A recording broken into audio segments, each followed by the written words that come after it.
Just that, or just play a.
You good?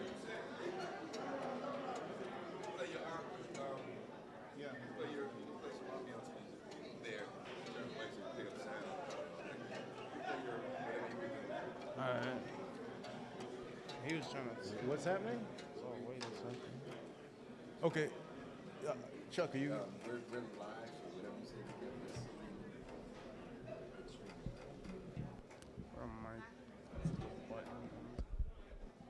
All right.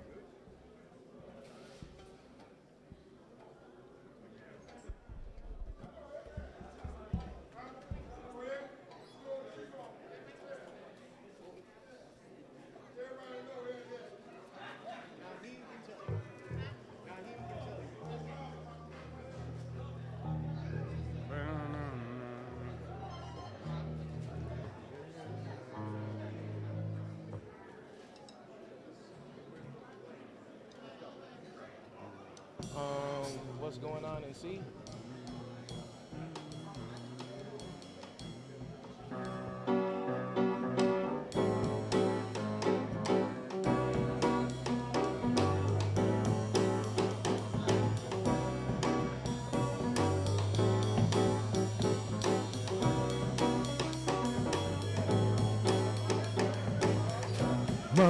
Mother, there's too many of you crying,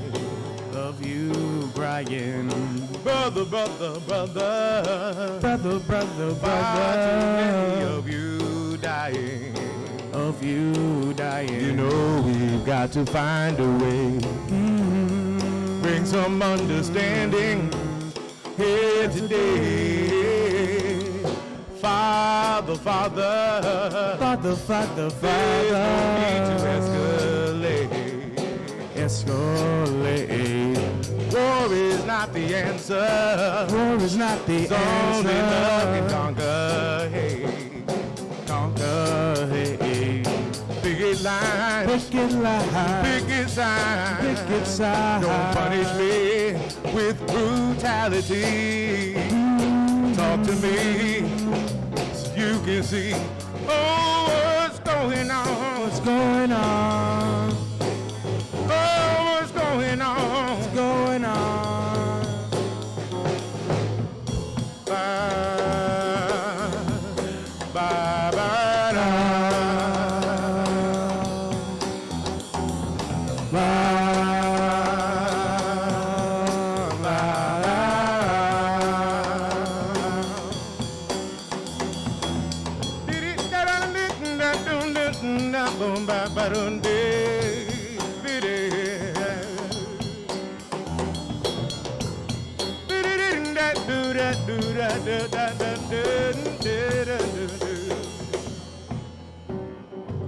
If If everybody can please grab their seats. We are going to begin to start the program. Nobody's to stand in the back but security.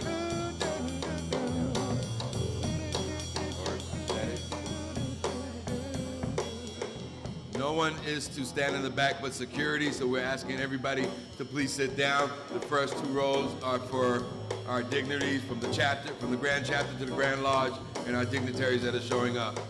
So if everybody can please find themselves a little seat, we'll get our programs going because we're a little bit behind.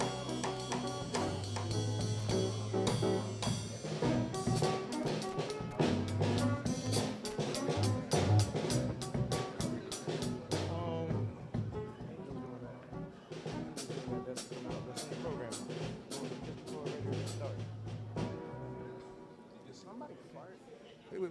Keep going.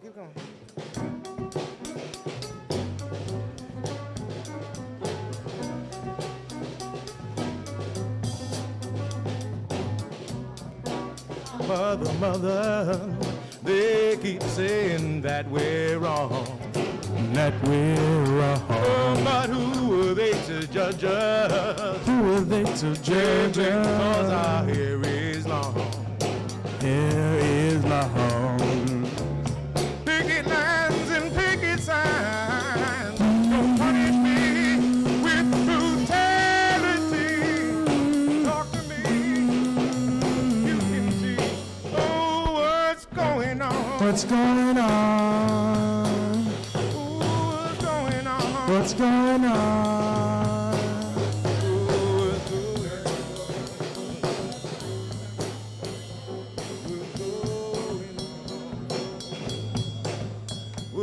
If you can please put your cell phones on vibrate or silence, or just shut them off for a few minutes. I have a, what is it, third door prize I was told? Oh, door prize, okay, door prize. I have a door prize. Oh, well, you keep saying it's articulate. I said that. Third prize, and then you told me, okay, third prize. This is it, and I hope this is it OB or JB? You know who you are out there, OB or JB? OB or JB?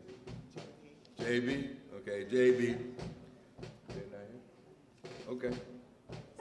He'll send a door prize. Big applause for him in silence if you all want to do that.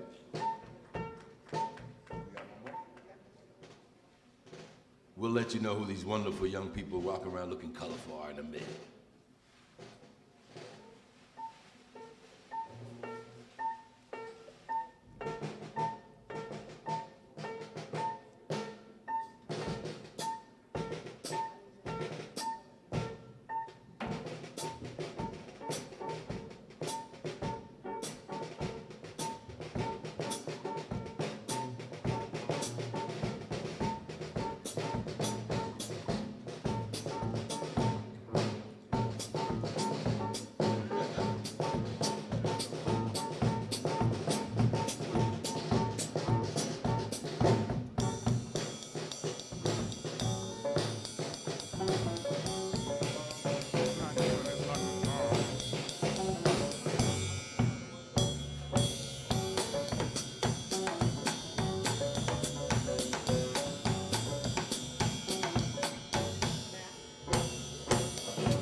Second door prize, Mac Ocean. Mac Ocean. Mac Ocean.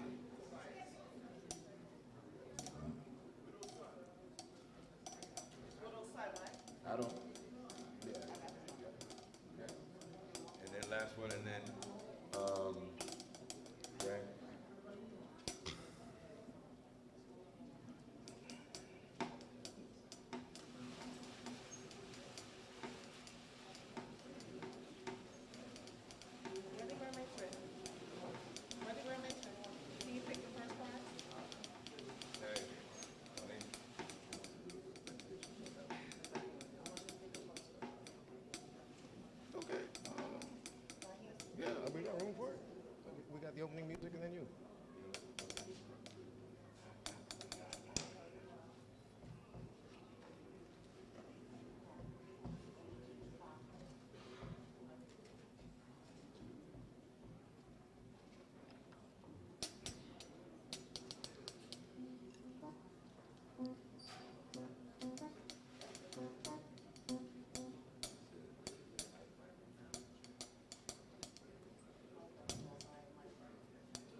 First door prize, Micra from Mount Zion. They got a little gift. At this moment, I'd like to bring the senior water from Whittleson Lodge, number 28, Gerald Lagon, to bless our event. Yeah, just come do it.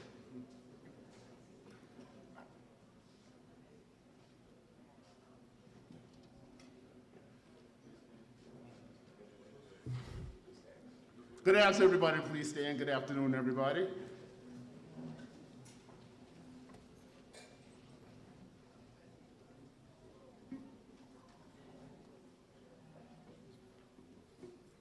Amen. We're going to ask everyone to bow your heads. Heavenly Father, we thank you right now for waking us up this morning and starting us on our way. We thank you for our life, our health, and our strength. We thank you for bringing us together here for another Black History program. We ask that you be here with us as we proceed forward to learn more about each other. In your name we thank you. Amen. Amen.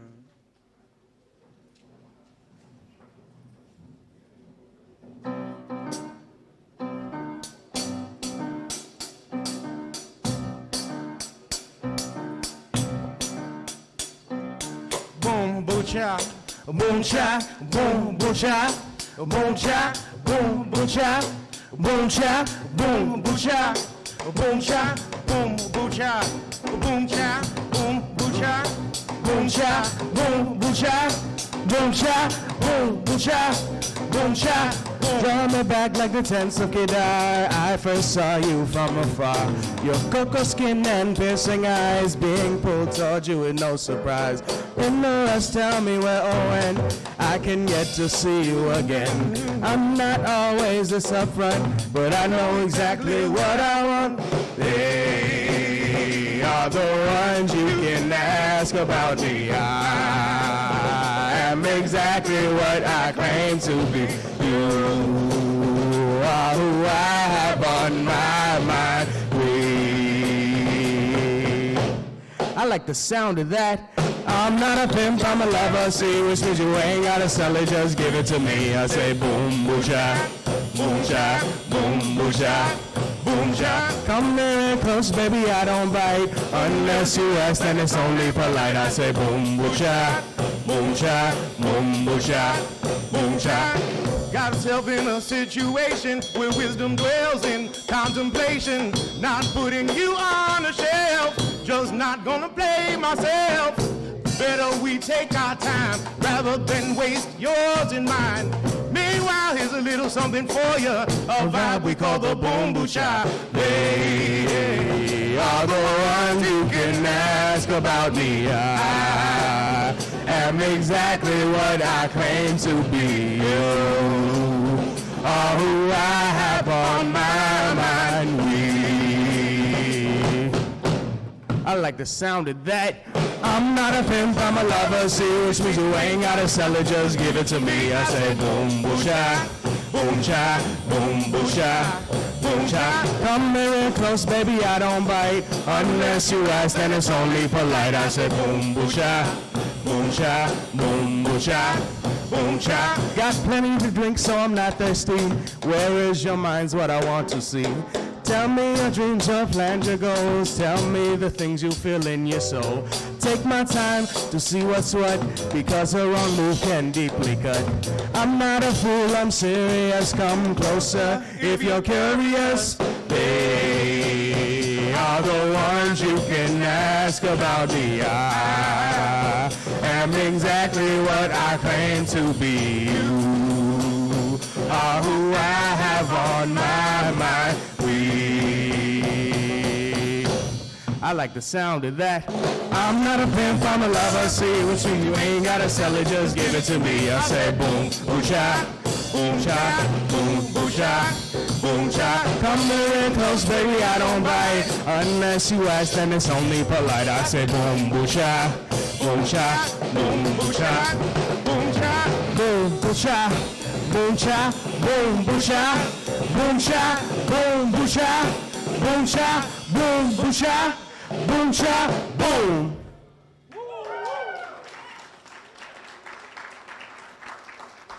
By the Groovalados, out on all major platforms. Boom, boo, cha. Some say it began as a word. Some say it was an explosion. Some say it was a light, but I know it was a thump. To some, it might have sounded like a word. To others, it felt like an explosion. And to the rest, it was so bright, it was blinding. But I know it to be a thump. A thump, a pulse, a vibration that flowed through the universe as a thump.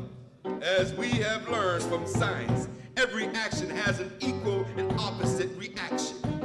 So the thumps summoned the clap.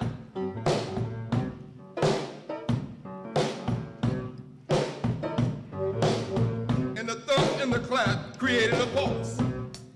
And the pulse turned into a groove. And the groove took on a tone. And then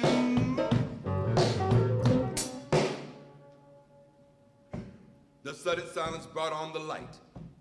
From the gases came the liquids and the solids. The planets were formed, and the creative force called it life and deemed it good. The creation brought forth life, and life made creation an act of perpetual motion. Life forms came to the planet and grew. Man was said to be in the image of the grand creator, giving the gift of reason and free will, making the creation more complex and rich in texture, and colors, and feels, and vibes.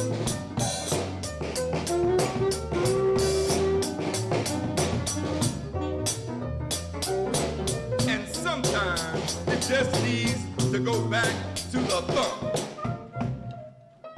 The stewards of the thump were colonized. The keeper of the pulse were kidnapped.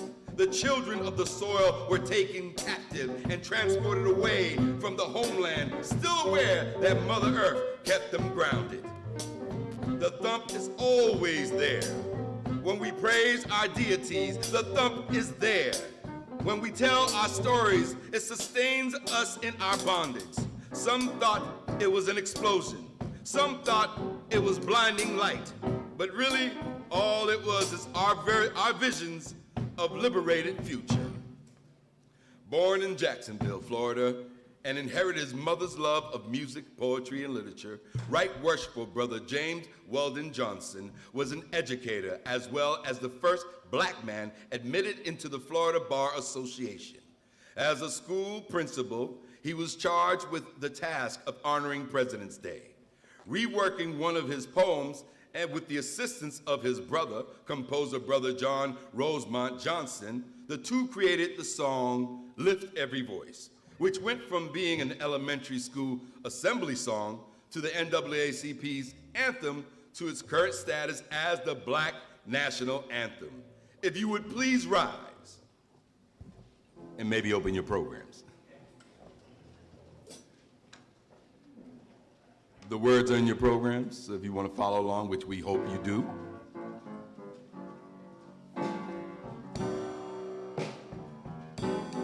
Lift every voice and sing till earth and heaven ring. Ring with the harmony of liberty. Let our rejoicing rise as the listening skies. Let it resound loud as the rolling sea. Sing a song full of the brook that dances for the sun. Sing a song full of the hope that the present born us, facing the rising sun of our new day begun. Let us march on till victory is won. Y'all may be seated.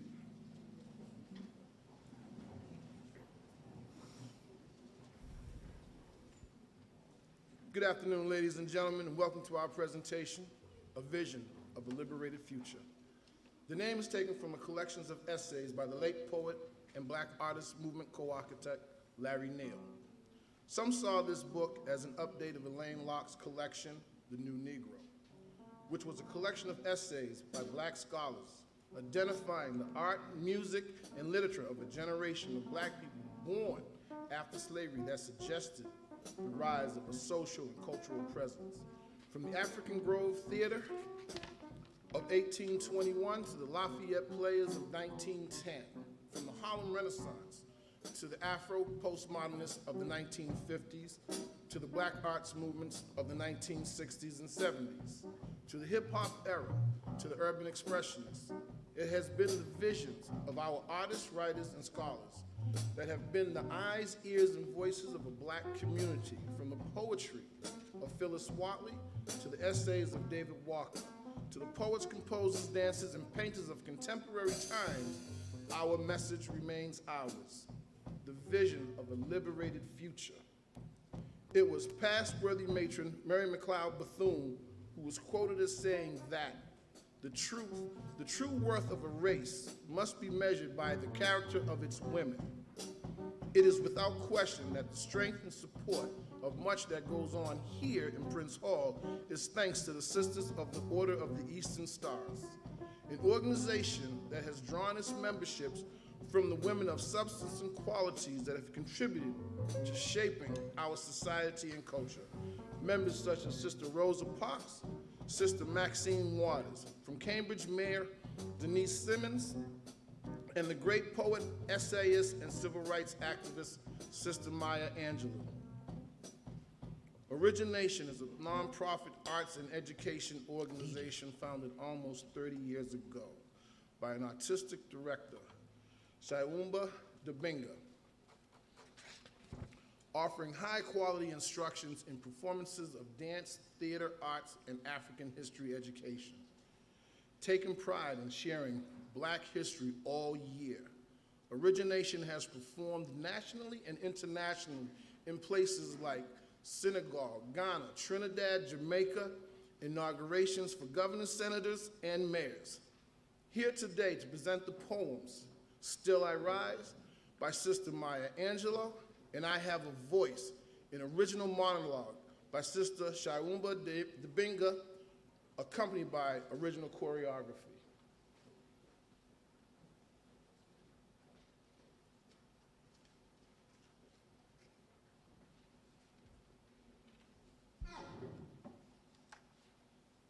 You may write me down in history with your bitter, twisted lies. You may trod me in the very dirt, but still like dust I rise. Does my sassiness upset you? Why are you beset with gloom? 'Cause I walk like I got oil wells pumping in my living room? Just like the moons and like the suns with the certainty of tides, just like hope springing high, still I rise. Did you want to see me broken, bowed head and lowered eyes, shoulders falling down like teardrops, weakened by my soulful cries? Does my haughtiness offend you? Don't you take it awful hard, 'cause I laugh like I got gold mines digging in my own backyard. You may shoot me with your words, you may cut me with your eyes, you may kill me with your hurtfulness, but still, like air, I'll rise. Does my sexiness upset you? Does it come as a surprise that I dance like I've got diamonds at the meat in my thighs? Out of the huts of history shame, I rise. From a past that's rooted in pain, I rise. I'm a black ocean, deeping and wide. Welling and swelling, I bear the tide. Leaving behind the nights of terror and fear, I rise. Into a daybreak that's wondrously clear, I rise. Bringing the gifts that my ancestors gave, I am the dream and the hope of the slave. I rise. I rise. I rise. Thank you.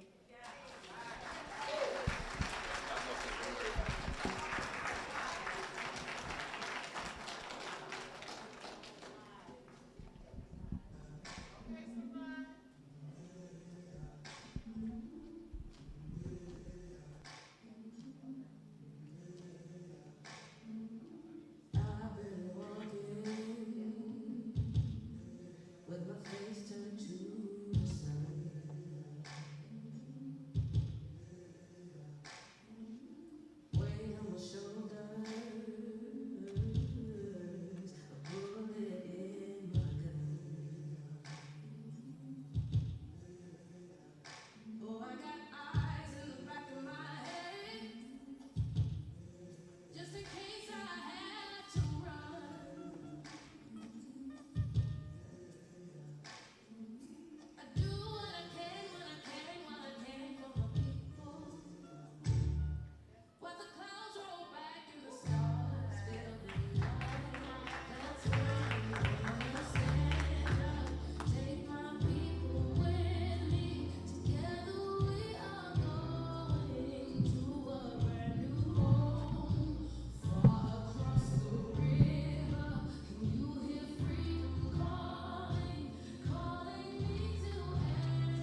important for us to take a stand.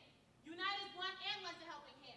So rise up for what you believe in and let the whole world know that the voice you have is powerful. And together, we are in full control.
Black history fact.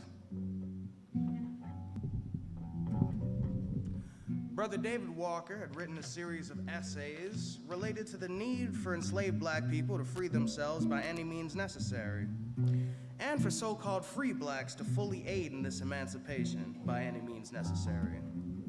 In 1829, African Grand Lodge, under the order of Grand Master Walker Lewis, had David Walker's essay collection bound for distribution as a book called The Appeal.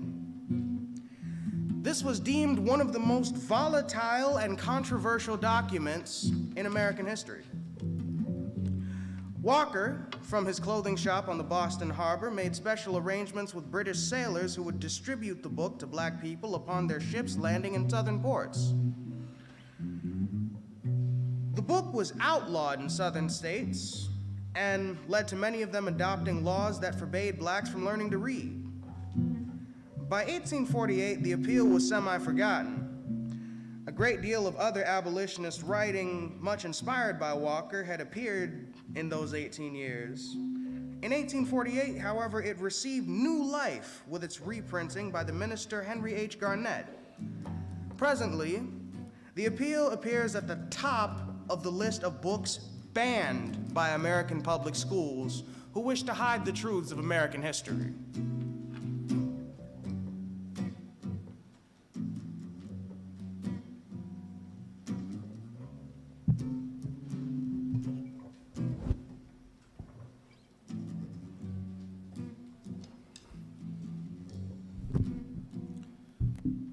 Brother William Christopher Handy, better known as W.C. Handy, was born in November of 1873 and was a trumpet player, a pianist, a composer who was the first to publish music in blues style.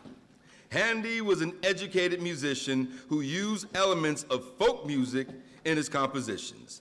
He was scrupulous in documenting the sources of his work. which frequently combines stylistic influences from various performers, merging a tango with blues melody to create the St. Louis Blues. Born and raised in Norwell, Massachusetts, Chuck V is a guitarist, bassist, and master audio engineer of numerous Grammy-nominated projects. He is the chief engineer and a session musician at Polyphonic Studios in Buzzard Bay, Cape Cod, as well as a member of the Groovalados. Here to perform St. Louis Blues is guitarist Chuck V.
Keeping of the tradition in the Black community is an extremely important role.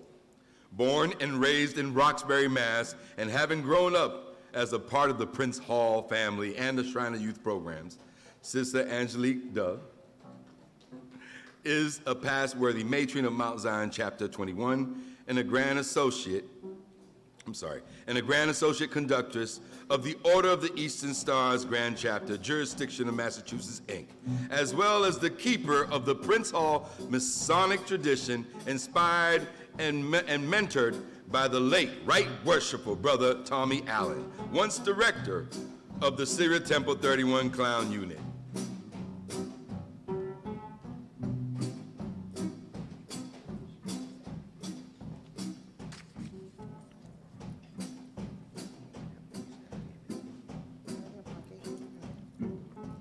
Black American clown traditions have several root influences, including the Mande or the sacred clown, and the oral performance and traditions of the griot clowns of West Africa. The clown tradition itself once appeared in ancient Egypt, 2400 BC, as a sacred clown practice by priests of the Memphis order. The practice subsequently spread the Middle East and Mediterranean, largely through the street performance. Centuries later, the European version, that is the root of the modern circus clowns, appears in France and Prussia Empire, and eventually Britain.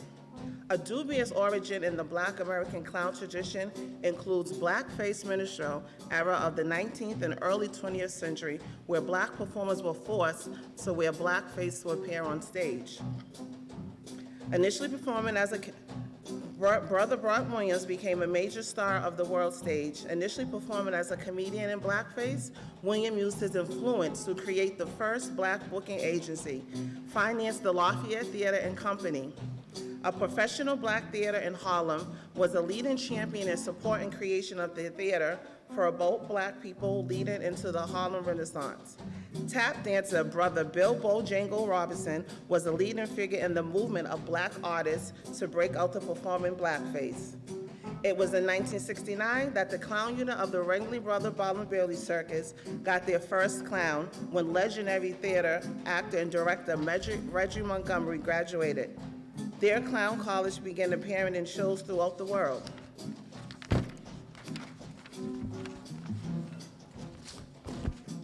The clown first appeared in Freemasonry in the late 1800s, but because of negative stereotypes, blackface buffoon, the clown was a character that made black people saw as degrading. It was until the late 1950s, Brother J. Edward Roster and Brother Benjamin Jenkins co-founded the Justice of Clown Unit for Syria Temple No. 31, with the focus on spreading joy and merriment for the youth and black families. Later, under the direction of Brother Tommy Allen, the clown units were a regular present at community events, functions, and parties. It is my pleasure to introduce Milan Wells, also known as Ribbons, a clown name, Rock Wells, also known as Socks. Check it out. It is in the tradition of the Mandate and Griots that we honor and continue our clown tradition. A quick prayer for clowns. Lord, give me a sense of humor, the grace to see a joke, to get some happiness from life and pass it on to folks. Thank you.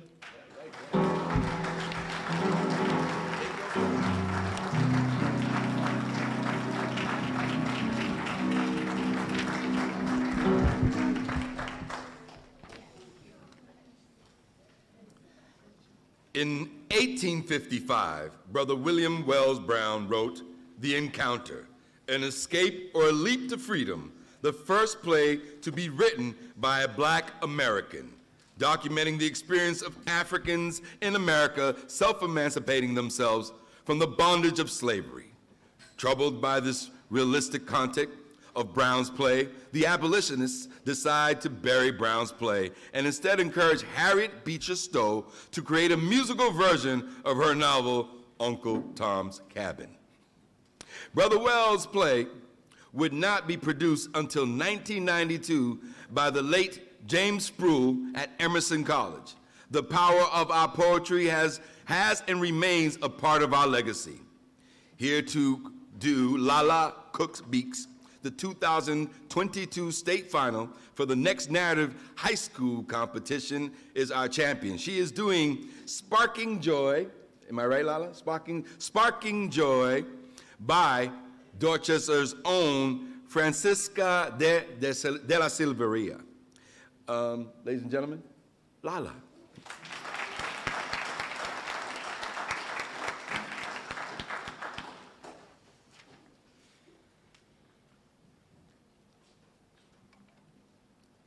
I am so tired of everyone using that stupid word. Why do I have to be joyful? Why do I gotta prove to other people that I am joyful? What's one piece of joy you're finding in this moment? Why do you wanna know? Why are you so concerned? Focus on your own. God, if one more white person asks that question in an interview, I'm gonna lose it more than I apparently already have. It's like some get out type stuff. Why do you wanna know? So you can suck that from me too? Take that from me too? What more is there to take? There's nothing left to take. I don't trust anyone anymore. With everything happening right now, with losing you, with losing work, losing outside, losing truth, losing literally everything, I don't trust not one person, because everyone wants to play pretend. Everyone wants to be distracted when finally, we have the chance to slow the hell down and sleep and heal ourselves properly. To look at all the things that have screwed us for centuries and say, no more. But first, we have to acknowledge it. We have to look our losses in the face, like I'm doing right now with you, because that's how we heal from the inside out. Right now, it's all outside and surface. It's all talk about going back to normal. But I can't do normal again. I can't. Thank you.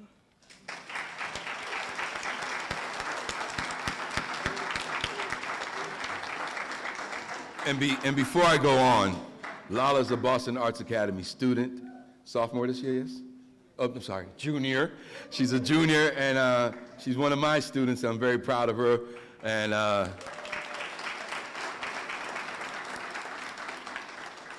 way to make your teacher look good, honey. All right. Brother Paul Lawrence Dunbar was born in 1872 in Dayton, Ohio. A childhood love of language and wordplay led to his growth as a poet, having several of his poems published in an Ohio newspaper before he was out of high school. A prolific poet, novelist, and essayist, Paul Lawrence Dunbar remains one of the central poetic voices upon which the American literary canon is built. Here we have today to read two of his poems. My first student is Zamil Gray. He's currently, he's coming. Zamil Gray is currently a junior at Madison Park High School, Technical Vocational High School, which I'm a Cardinal, so another brother here is a Cardinal, and a part of the Acting Up with the 5-0 program, which I happen to have the pleasure of working with as well. Here to present the mystery, yes? The mystery is Zamil.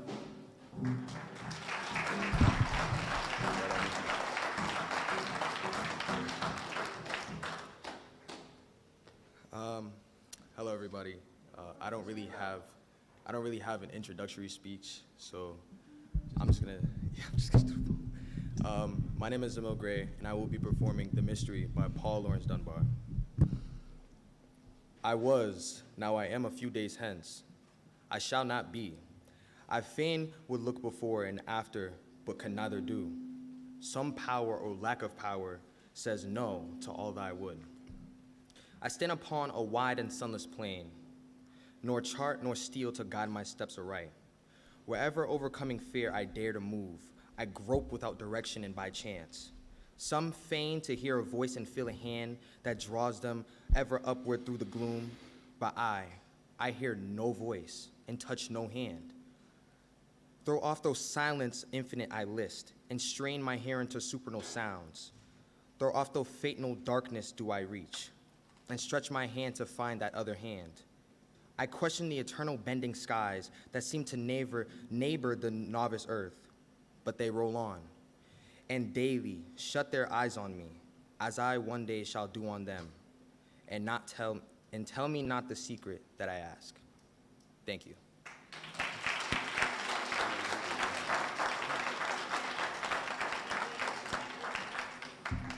So whenever there's a program going on, and I tell you I got the kids performing, there's a lot more than what you just saw, so you come on down and see them. Our next student is Adriana Ruiz. She's currently a junior at Madison Park Technical Vocational High School, another one of my friendly alumni, and also is a part of the Acting Up with the 5-0 program, another one of those wonderful kids I work with. Here to present The Secret by Paul Lawrence Dunbar. Adriana.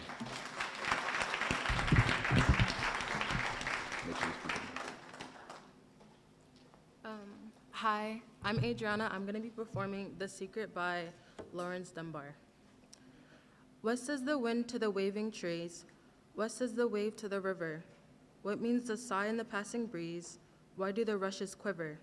Have you not heard the fainting cry of the flowers that said goodbye, goodbye?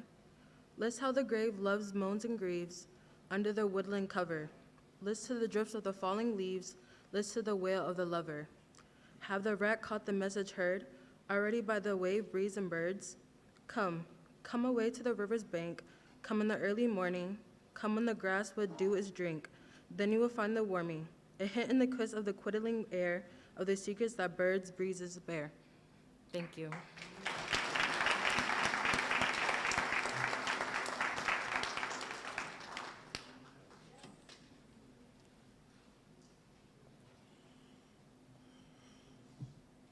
Brother Edward Kennedy Ellington, better known as Duke Ellington, was born in 1899 in Washington, D.C., and was largely self-taught as a pianist and composer. Beginning his career at the age of 15 and forming his own band, the Washingtonians, they relocated to the New York City, playing Midtown Manhattan speakeasies until a chance audition at the Cotton Club led to the birth of the Duke Ellington Orchestra. As the club's house band, the orchestra music was heard nationally every week through WCBS and its affiliate stations. We now present Duke Ellington's In a Sentimental Mood, featuring Asa Peters on saxophone. What's the last name again? Asa Peters on saxophone. The Peters Do you band. need this? Yeah, I'm gonna, thank you.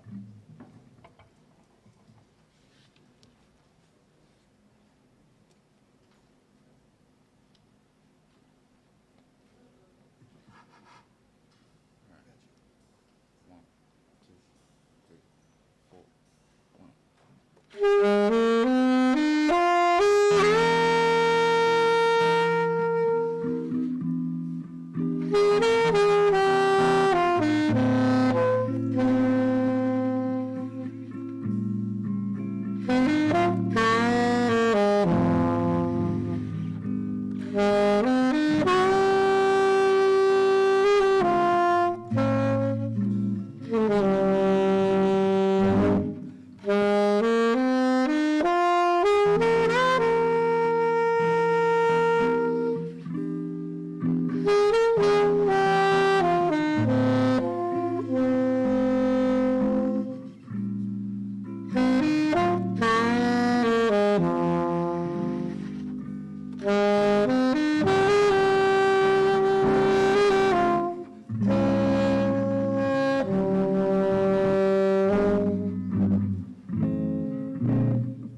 Poet, essayist, activist, educator, Yolanda Cornelia Giovanni, better known as Nikki Giovanni, was born in Knoxville, Tennessee, and grew up in Cincinnati, Ohio. One of the world's best-known poets, her work includes poetry anthologies, poetry recordings, and nonfiction essays, and covers topics ranging from race and social issues to children's literature. Giovanni gained initial fame in the late 1960s as one of the foremost authors of the Black arts movement. Influenced by the civil rights and Black power movements of the period, her early works provide a strong, militant African-American perspective, leading one writer to dub her the poet of the Black Revolution.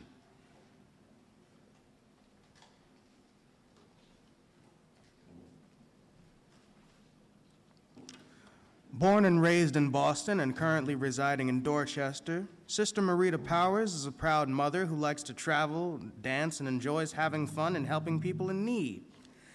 The worthy matron of Mount Zion Chapter number 21 of Prince Hall Grand Chapter, Order of the Eastern Stars Incorporated, she embodies the spirit of perseverance with a focus on community advancement and the positive self-development of our youth.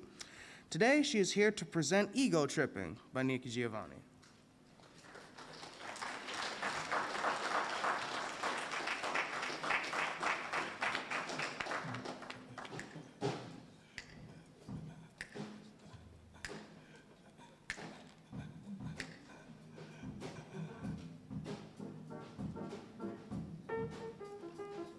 I was born in the Congo. I walked the Fertile Crescent and built the Sphinx. I designed a pyramid so tough that a star that only glows every 100 years falls into the center, giving divine, perfect light. I am bad. I sat on the throne, drinking nectar with Allah. I got hot and sent an ice age to Europe to cool my thirst. My oldest daughter is Nefertiti.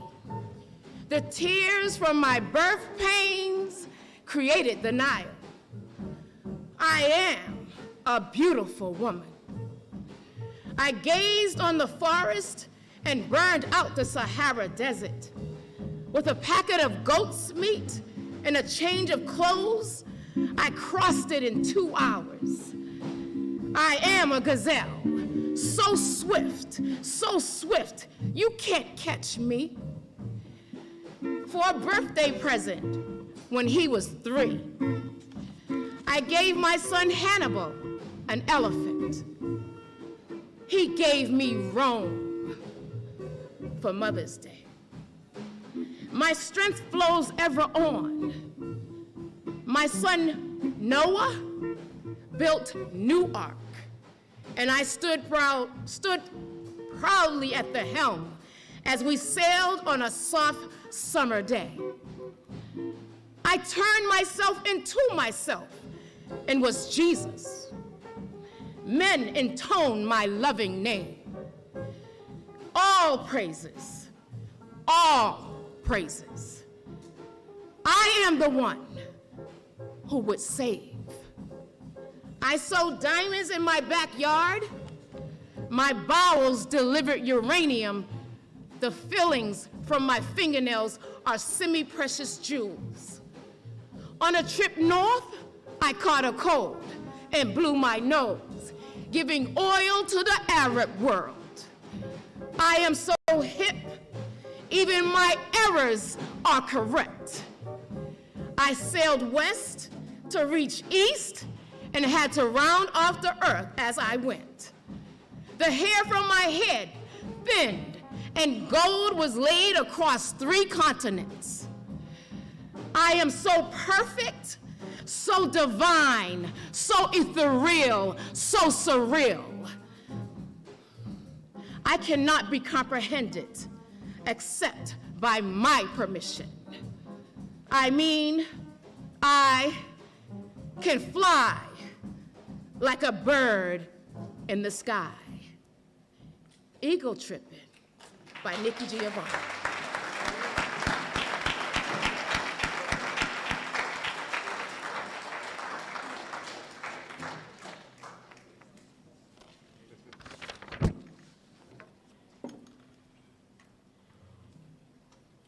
Brother Chester Arthur Burnett, better known to the world as blues singer Howlin' Wolf, was born and raised in Mississippi, where he became a protege of legendary Delta blues artist Charlie Patton. Eventually moving to Chicago, he was discovered as a singer by a 19-year-old Ike Turner. And forming his own band, he emerged as a recording artist in 1951. He was inducted into the Blues Hall of Fame in 1981 and the Rock and Roll Hall of Fame of 1990. Performing Howlin' Wolf's classic, Little Red Rooster, is past master Mwalim. Can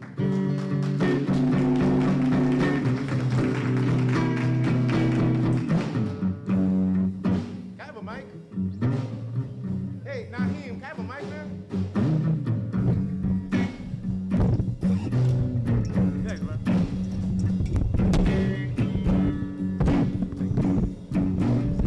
Much better, thank you. You all right with that, baby? Thank you, big brother.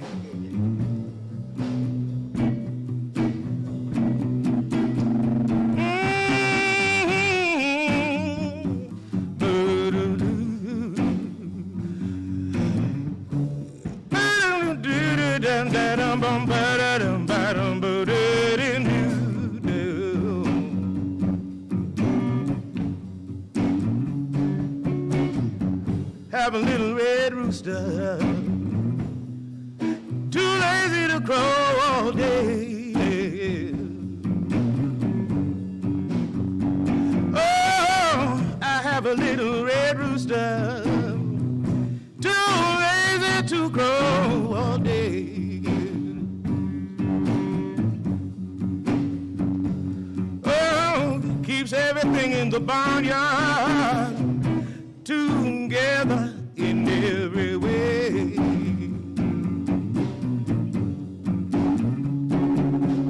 Ooh, have a little red rooster, too lazy to crow all day.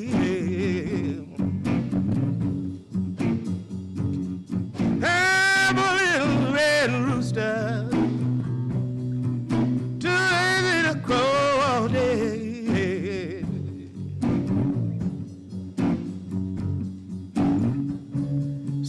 Tuesday morning, he's made it another day. Oh, dogs in the yard, hounds begin to howl. Oh, dogs in the yard, begin to howl.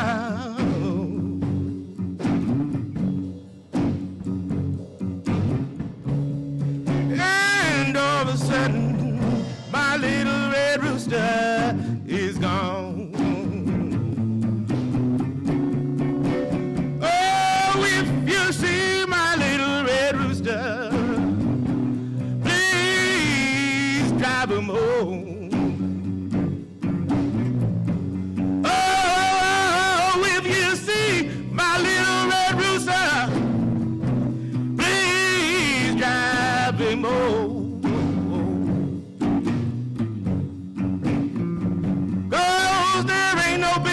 In the barnyard since my rooster's been gone.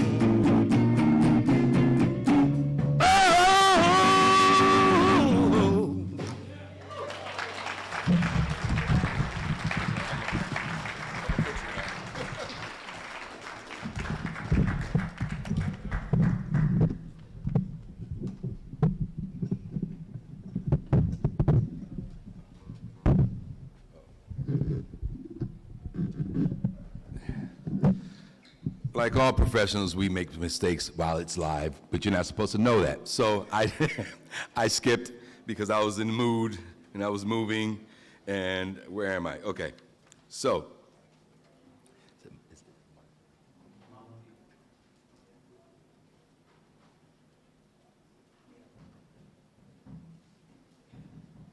At this moment, I'd like to bring our orator, Mwalim Naylor, Jr. Him and his family came all the way from Springfield to be a part of this program with us today, okay? And if you notice, this program is child-oriented and child-based, right? The children are leading the way here. Oh, right. Shh, let me get this to you, sir. What else you need? That's good for you? All right. Oh, I don't need no music, too. I don't No need music. music. All right. Good evening, ladies and gentlemen. My name is Mwalim Naylor Jr., and today I will be talking to you about chasing your dream, arriving here and standing in the light. But first, I would like to give honor to God, my bishop and overseer in their absence, my mother and father who are also my youth pastor and evangelist, to all of the clergy, officials, the leaders, and all who honor is due. I'd like to begin the presentation with these 3 words: chase, arrive, stand. These are the 3 words I want you to keep in mind for whenever you have a dream. Chase, arrive, stand. Now I'd like you to keep an ear out throughout the presentation and repeat these 3 words after me. Chase, arrive, stand. Chase, arrive, stand. To chase your dream, to chase the dream that you have, what do? You try to work towards it.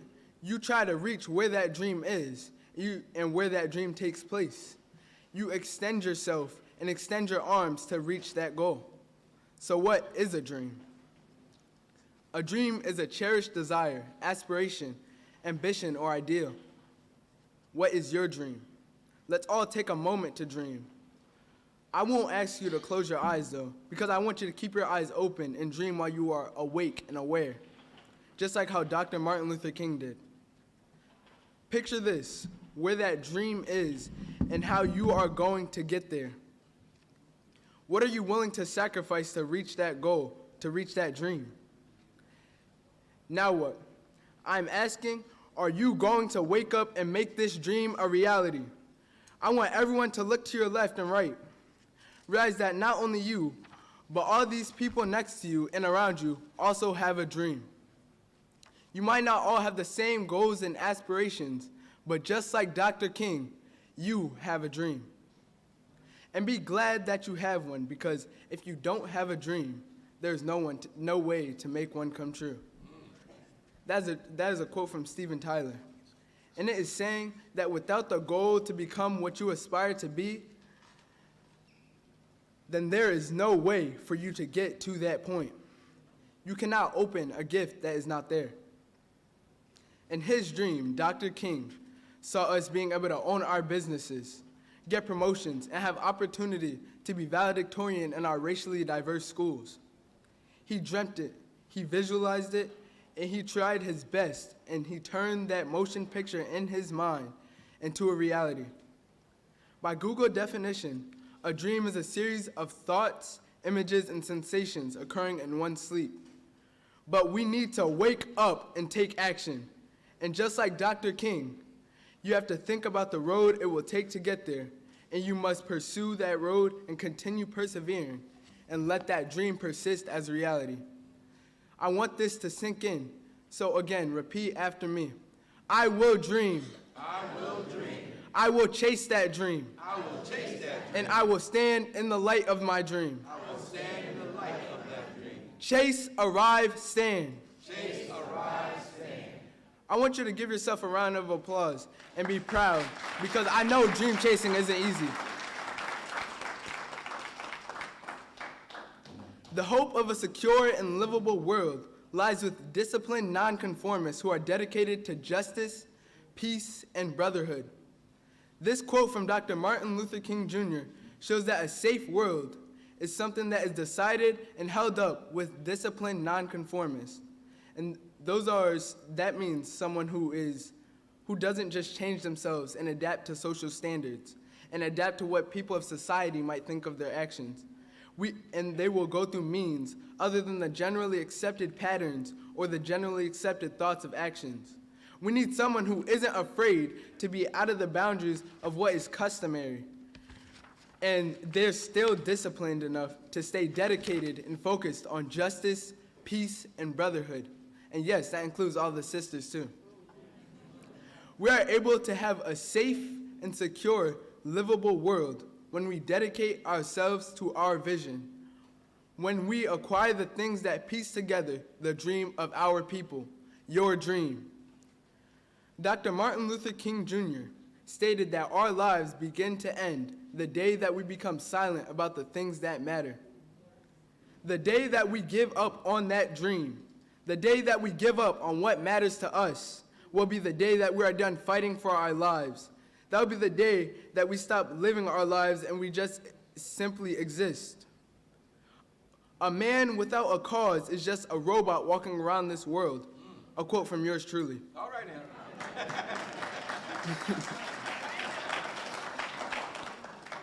I'm here to tell you, never give up. The day that you give up, you are like a phone without a charger, just waiting for 0%.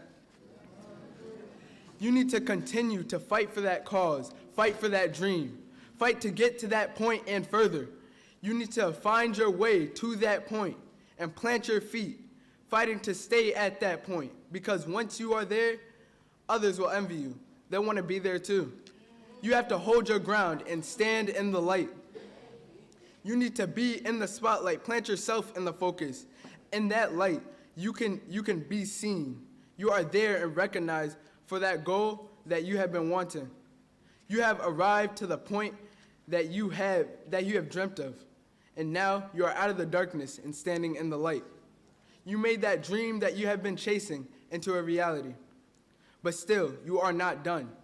You have a dream and you reach that dream. You aren't going to just stop. You're going to keep reaching for the next step, to get higher and higher, pushing out, breaking through all of the limitations. You went through all of that pressure. Not only are you here standing in the light, but now you are shining lights on others. Do you know why? Because we are diamonds.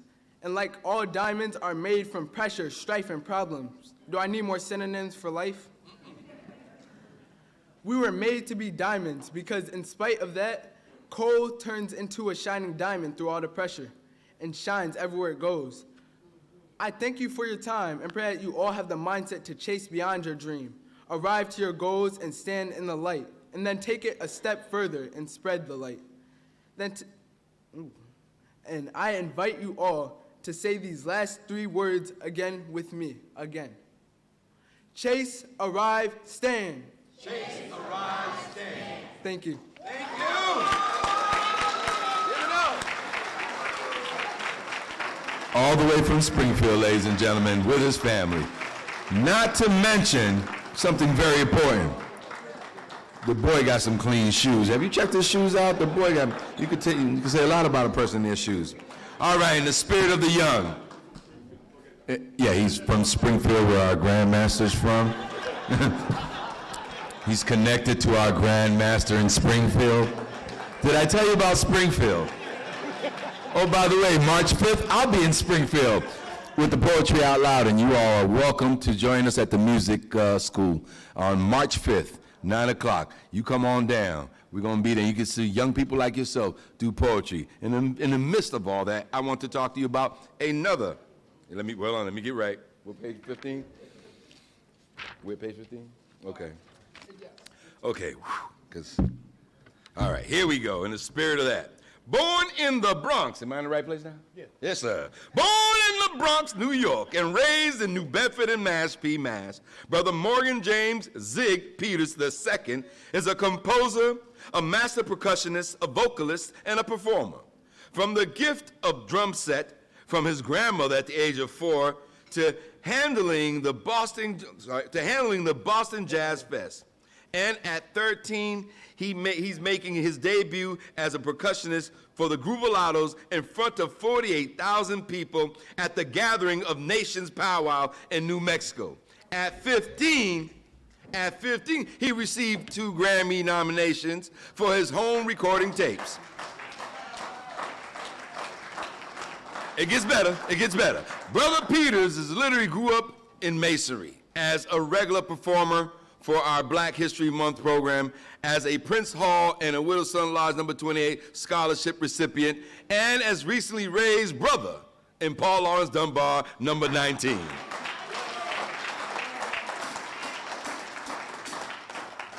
Currently, he is a junior at Goddard College, earning his BFA in music composition and audio engineering. I present Brother Peters, professionally known as Zig, the Zig 808, performing his recently released single, Freak Show.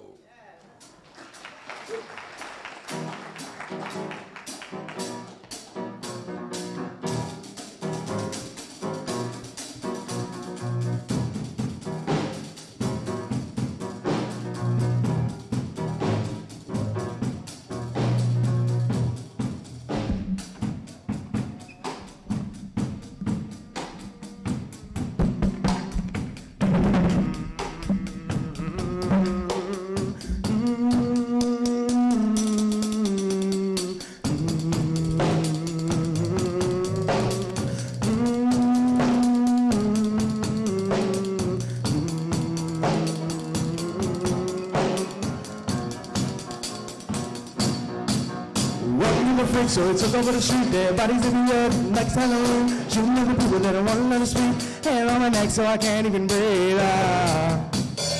We just want to stop dying. We don't want to lose our lives, taking everything from me. I started with nothing. What can I leave behind? My friends and family. I'm living life like it's over, like we're finished already. There's somewhere to go, and that somewhere is burning. That somewhere is burning. Somewhere. Welcome to the freak, so it took over the street. There bodies everywhere, looking like it's Halloween, shooting at the people that don't want to let us speak. Hair on my neck so I can't even breathe. We just want to stop dying. We don't want to lose our lives. It's on my grandfather, stay out of sandwich. You know my dad told me the same thing. Decades have passed and nothing has changed. Apart from the weather is really the same. We're still in the streets begging for our lives. Our grandparents fought the same fight. Imagine another student getting profiled. You don't have to, cause it already happened.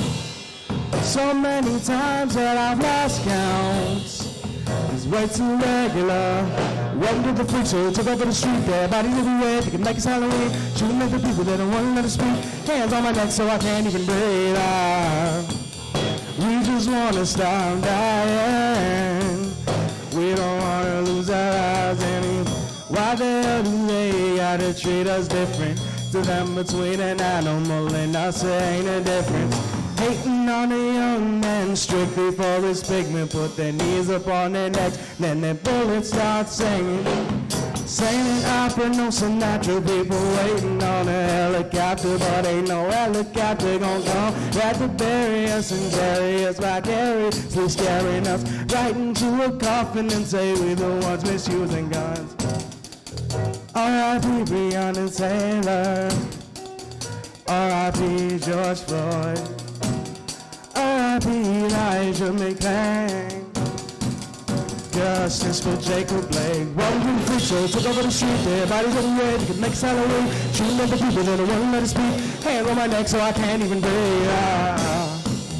We just want to stop dying. We don't want to lose our lives. Welcome to the freak show. Took over the street there. Bodies everywhere. They can make us Halloween. Shooting at the people that don't want to let us speak. Hands on my neck so I can't even breathe. We just want to stop dying. We don't want to lose our lives anymore.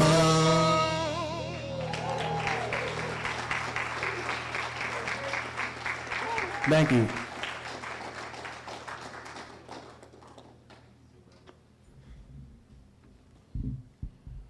The oral traditions of Black Boston go back centuries. From the speeches of Prince Hall and poems of Phyllis Whatley to the oratories of Monroe Trotter and the concerts of Roland Hayes. Black New England's commitment to self-determination vibrates throughout the decades. Noted poet and community organizer, Vernon C. Robinson, otherwise known as VCR, is a living legend in the East Coast poetry scene. VCR, Vernon C. Robinson, is a Dorchester native, born and raised in Boston. He has been writing, reciting, and performing poetry, spoken word for 2 decades, as well as emceeing and rapping for over 30 years. As a poet, VCR has performed at venues and events throughout the United States, as well as Cuba. He has poetically graced the same stages and opened up for such acts as Dead Presidents, SOS Band, Amari Baraka, Pharaoh Mock, Suhair Mohammed, Saul Williams, Lakeside, New Birth, Last Poets, Les Nubians, Jessica Care Monroe, and Georgia Maine, and other well-known artists. Presently, VCR has released his long-awaited poetry book entitled Obsolete and Upgrades. And next we'll have Vernon Robinson.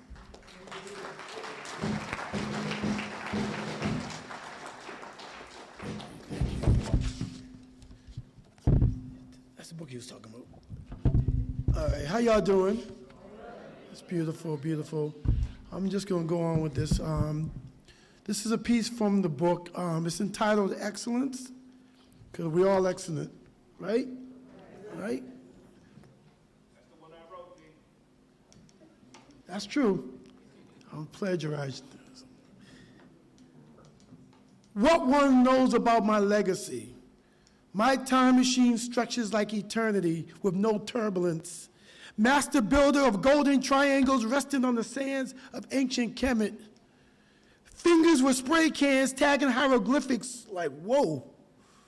My other half, regal, we brewed up in historical royalty.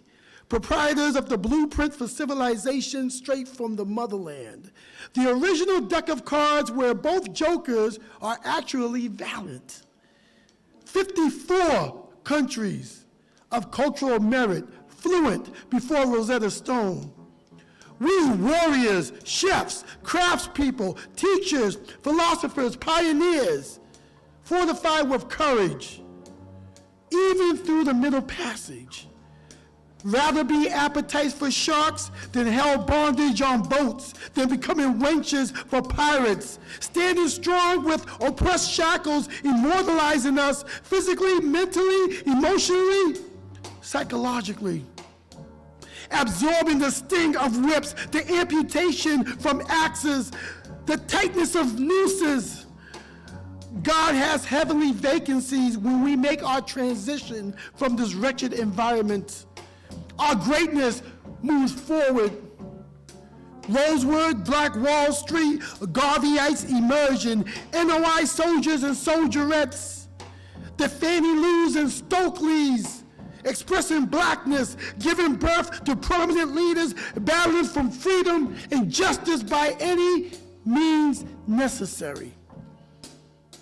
We excel in intelligence, sports, music, inventions, the arts, the fearless inserting fear into Jim Crow and the U.S. government. We Panthers, pitch black, watch that fist rise victoriously. First black this, first black that, but only in America. The same America looking to be great and great again. But for centuries, great was but a delusion, had not been for the great black hope, the melanin sensation. We the first globally, we universal, despite the Willie lynchings we'd endured. Where today, we dislike one another, afraid of one another, annihilate one another, even hating ourselves. Our facial features, our hair texture, our bodily parts. We allow surgeons to reconstruct us, European standards at its worst. We are not their Frankensteins. They're modern day mutants? No. We are not X-men or X-women. We extravagant. Our style exquisite. Experienced in several fields. Exalted like kings and queens. Too glorious to be exonerated, exempt. Like Matthew Henson, we explorers. Exhaling resilience. Expanding self-determination, our personality exhilarating, exciting, at times exuberant. With the ethics we exercise, we pump pulsating fuel inside us like Exxon, so we can exceed with excessive acceleration through our conscious exhaustion pipes. While on the highway of life, waiting for exit 45. The expensity of an ex-president. We executive will share expertise. Extraordinary? You already know. And the thought is excruciating to the non-believers. No need to explain. We are indeed excellent. Yes, we are.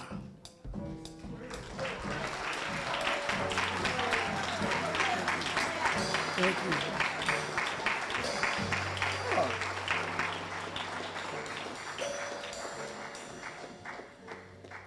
Taking a baby commercial break. This poem was brought to you by Purified Water and Geico. All right, this piece is for the sisters. It's in the book too. It's called Sheroes. Holds the globe beneath her breast, life bearer month after month until life breathes the earth. Possibilities of self-image soon to navigate birth of her own. The strength of a woman's worth, exalted at the highest peak. Solemn truth that runs the world, unlike the mission Bay declares, who wish to put a ring on it. But my empress places one around Saturn and rotate the remaining planets of the universe. This is your domain. Architect of universities and institutes, implanted spirituality into various religions, the benevolent and merciful, superheroine against discrimination, segregation, apartheid, sexism, abolitionist, freedom fighter, public speaker. Ain't you a woman? Yes, indeed, without a doubt. Conductor, engineer, leading those enslaved underground, blood, sweat, and tears throughout, fearless with a heart of a lioness, sick and tired of being sick and tired, outspoken against strange fruits, organizer of Little Rock 9, ordained Episcopal priestess, presidential candidate of 72, Speaker of the House, Grand Mistress of sororities worldwide, aviator of the blue skies, inventor, entrepreneur, self-made millionaire, poet laureate, orator, words transform into ink. Your pen is definitely mightier than the sword of any male ego. Widow of King Evers El Shabazz, activist, leader, tutor, refused to be removed. Montgomery bus revolt, keep on going, keep on insisting, keep on fighting injustice. Soldier of a sister, always at war with white supremacy. Playwright, author, page by page, still you rise. The voice box for those colored girls who have considered suicide when the rainbow is enough. Theatrical, extraordinary, a raisin in the sun, competitor, gold medalist, control lime green objects with a swing of the racket, dominated Wimbledon, France, Australia, and the U.S. Double trouble from the genesis of beads and braids. Sprint like gazelles and cheetahs throughout. Through scarlet fever and polio, from orthopedic shoes to athletic sneakers, flowing with utter joy, compelling on land, air, sea, and ice as well. Figure skating gracefully, blaze of glory, ruling, balancing beams, and uneven bars triumphant. On the mound, dynamic picture striking out little leaguers at bat with ponytails sailing. Afros as powerful as fists clenched in air. Panther-esque, escaping from demonic prisons, exiled in Cuban independence. Scholar, teacher, professor, historian, historian. Beautiful banshee, quivering opera houses, soprano, mezzo slash contralto, undeniable, bluesy, jazzy, weathering the storm harmonically. The gospel from your windpipes produces hallelujah happiness. Soulful rains demands R-E-S-P-E-C-T. Astounding lyricism informs that ladies first. Shuffling along parquet floors and major stages. Choreography, exotic, elegant, extravagant, exquisite. Touch funny bones with uncontrollable humor. The laughter, loud and clear. Brought black arts and renaissance to the forefront. Queen mother of our struggle, the foundation of our native land. You are Amina, you are Nzinga, you are Makita, you are Nefertiti, my African warrior, princess, goddess, first lady of the Oval Office, healing the scars of the red, white, and blue. Our Statue of Liberty. Torchlight of hope in your right hand, literature of self-knowledge in your left, towering all who attempt to dishonor you. 10 times more reverent and divine than embarrassing wives of basketball in Atlanta. Your loving hip-hop represents the 4 original components and not the drama and disgrace being televised. Your lips, hips, nose, hair texture, Afrocentrically phenomenal. Whether light-skinned, caramel complexion, or deep melanin, your sovereignty speaks volumes, and every brother should marvel your presence, for you are for real, forever, our queen, a hero for the entire world to notice. Thank you all so much. Ashe.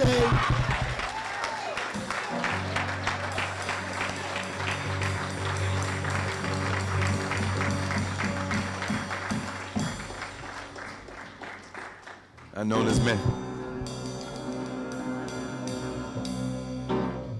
I've known that brother almost 30 years, and I'm ashamed to say this is the first time I really heard him spit. Brother, that was beautiful.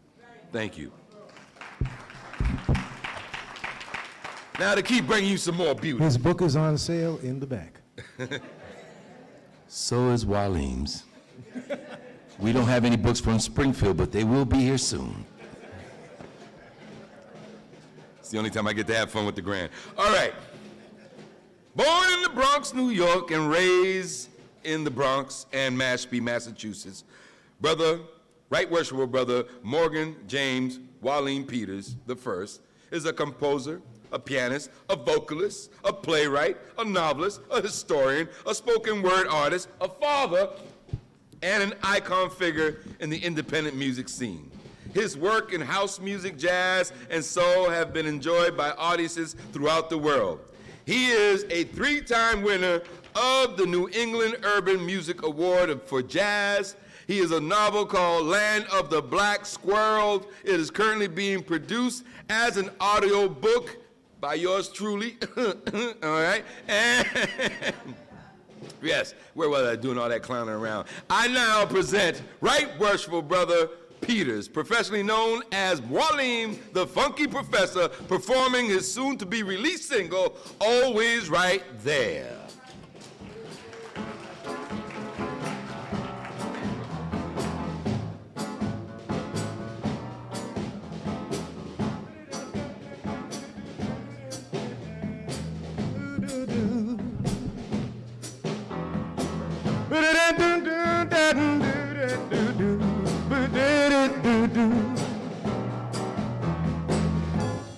Things have a way of righting themselves if you let them.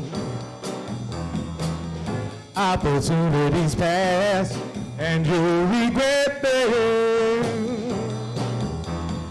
I'm gonna take this time to lay it out on the line. Something that should be obvious.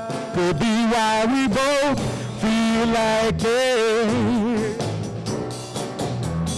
Always right there, but never the right time. Right there. Always right there, in the back of my mind. Let me lean over and whisper in your ear. What we now see has always been right there. Always right there.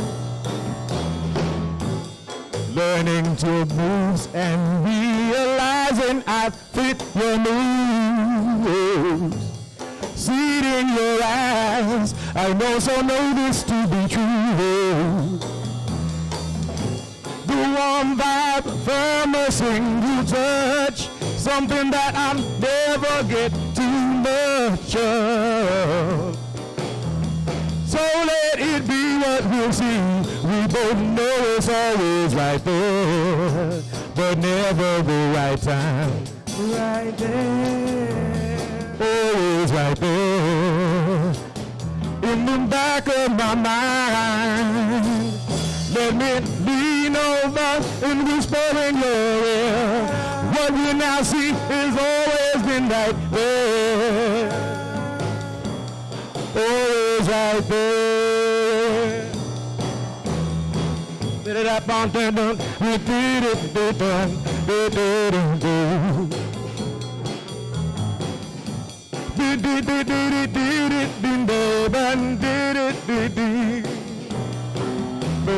did it, but I didn't.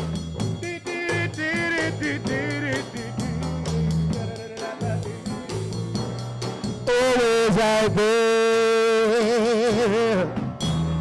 always right there, but never the right time. Right there, always right there, in the back of my mind.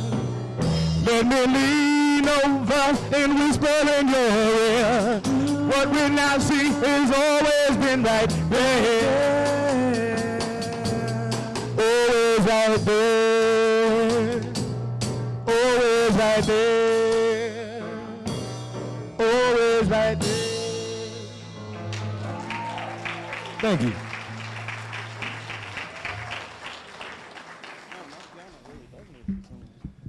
Zig and Walter, y'all want to come up here with me?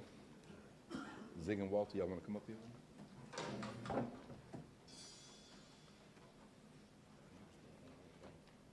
You thought I was going to do the whole thing. Under the decades-old oath of freedom and death, we remain unwavering in our vision of the liberated future and see that we still have a long way to go. We are a people who rose from the soil, creating our culture from what we had available, turning our joy, pain, and sorrows and triumphs into beauty for the world to experience. As the old hymn goes, we've come this far by faith. Leaning on the visions of a liberated future, we have come. Over a way that has been watered with tears, we have come. Treading our paths through the blood of the slaughtered, out of the gloomy past, till now we stand at last, where the white gleam of our brightest star is cast. Like blades of grass neglected in concrete, our voices and spirits rise, grow, and glow, and shatter our encasement with the truth. A truth, what is said to be American culture, is rooted in the souls, spirits, and aesthetics of Black people. We must be vigilant in reminding the world, and more especially ourselves and our future generations, neither we nor that which we produce are fetishes or commodities. It is with that understanding that a liberated future begins. Facing the rising sun of our new day begun, let us march on till victory is won. You guys good. You guys good.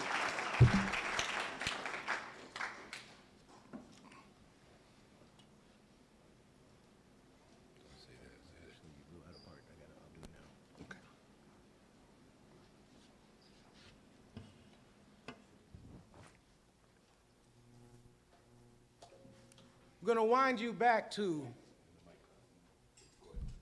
oh, I got to do it in the mic. I'm used to walking around my classroom, I'm sorry. All right. Take the mic. Take the mic with me? I can do that? Ooh! No, all right. The story begins in November 1774. An application is made to St. John's Lodge. And the application was made by a gentleman named Prince Hall. Now, Prince Hall, being a man of African extraction, was not going to be welcome in St. John's Lodge because they had slave owners in St. John's Lodge. He did have friends in St. Andrew's Lodge who then told him about a military lodge on Castle William Island. Because this was something that he understood. If you could not get into your jurisdiction, you could get into a visiting jurisdiction. Rules were slightly different at that point. So therefore, March 6th, Prince Hall and 14 other free African men made their way onto Castle William Island, and over the next 6 months became made Masons.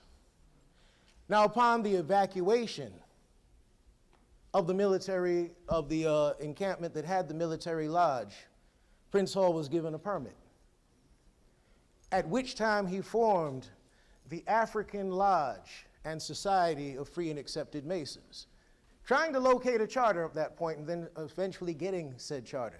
Now, let me back up. Why did he do this? Let's take a look at the national and the international scene of Freemasonry at the time for a second. Let's look at who Prince Hall was reading. Prince Hall was reading the writings of Thomas Paine. Prince Hall was reading the writings of Voltaire.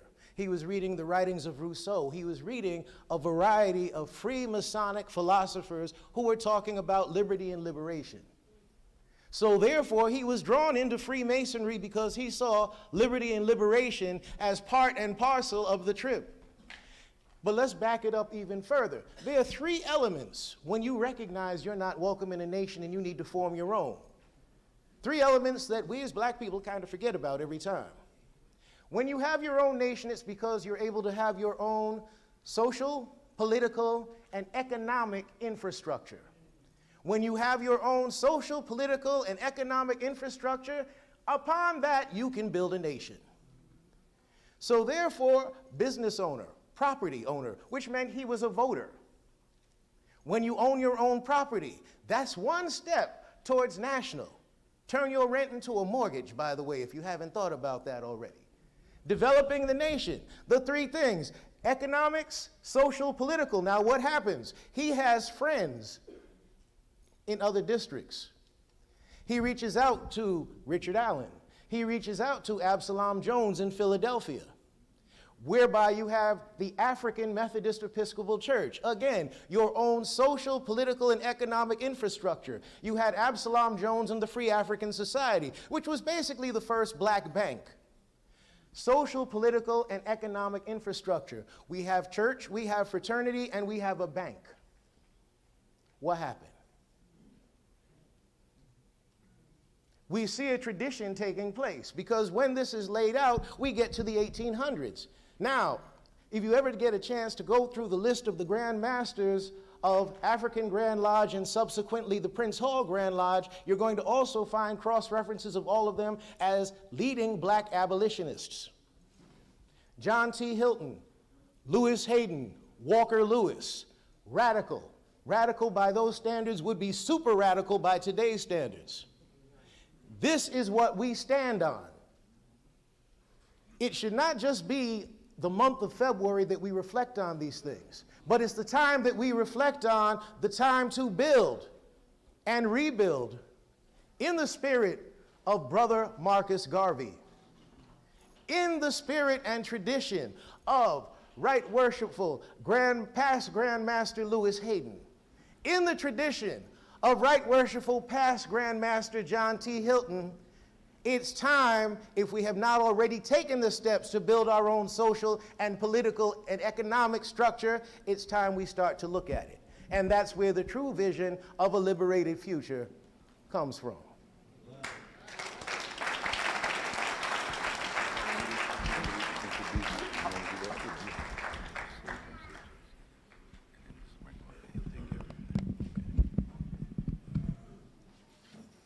Now I get to change hats. Good afternoon, everybody. I'm Right Worshipful Brother Mwalim. I'm the Assistant Grand Historian. I'm also the chairman of the Black History Month Committee this year. All right. We kind of threw this together, so hope you all enjoyed it. But nonetheless, it's my distinct pleasure to introduce Brother Joseph H. Catan, worthy Grand Patron.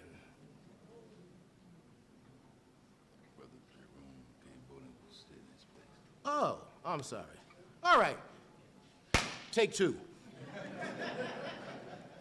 It is my pleasure to introduce Brother Jerome K. Bowen, Grand Assistant Patron of the Order of the Eastern Star. Grand. All right. It is my distinct pleasure to introduce Brother Jerome K. Bowen, Grand Associate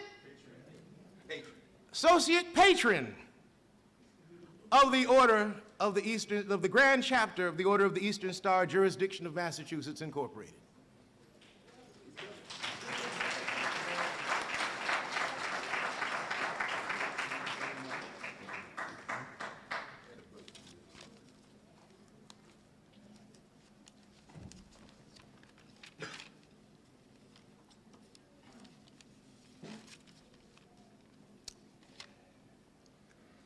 To God be the glory.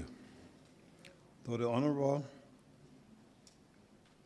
Ian Mannion, Deputy Grand Master Justin Petty, officers, members of this Grand Chapter of Prince Hall, members and visitors, good evening. I am the Associate Grand Patron of Prince Hall Grand Chapter, Order of the Eastern Star, Jurisdiction of Massachusetts, Incorporated.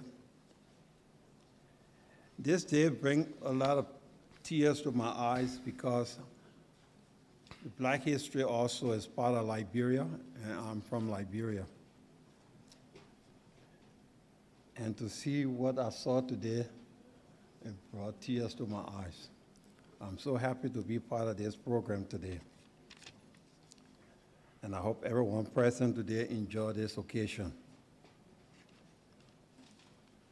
I will ask everyone to please stand.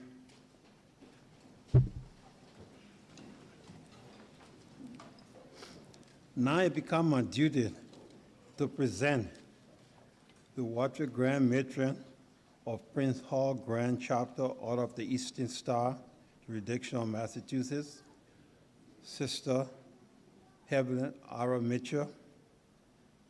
Please give her a warm welcome.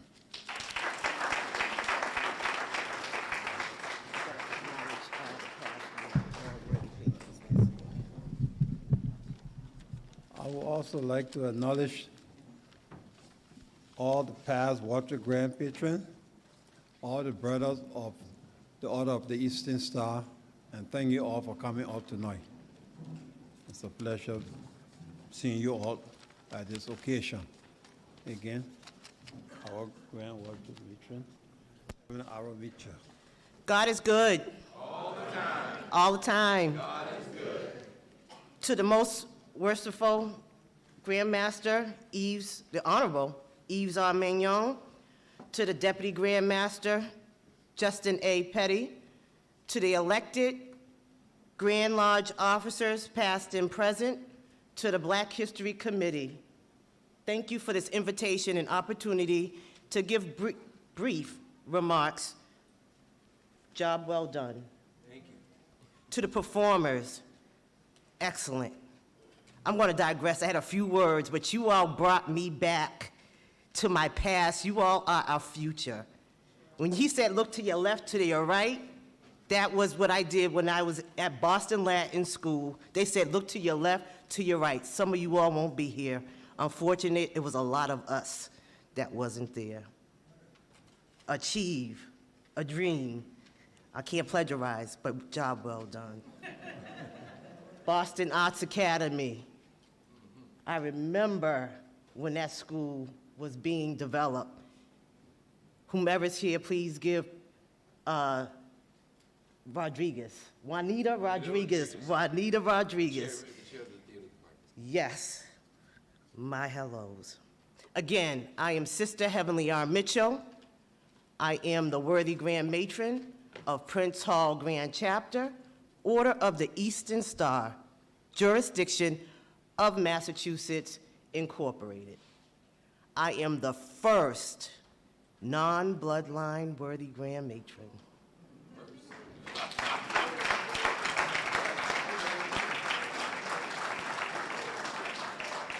I am unapologetically black. Woo! Unapologetically. Unapologetic. Black.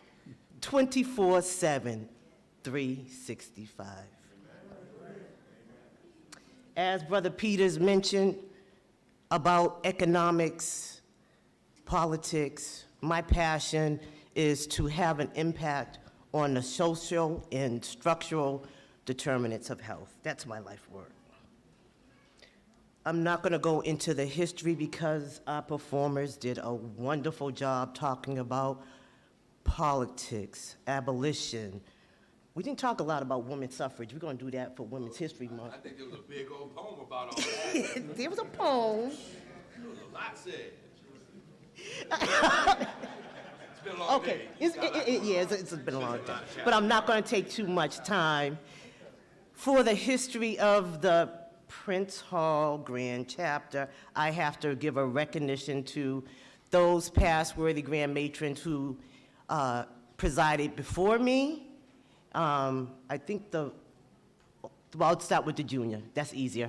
Sister Lynette Tyler Sumter, past worthy Grand Matron.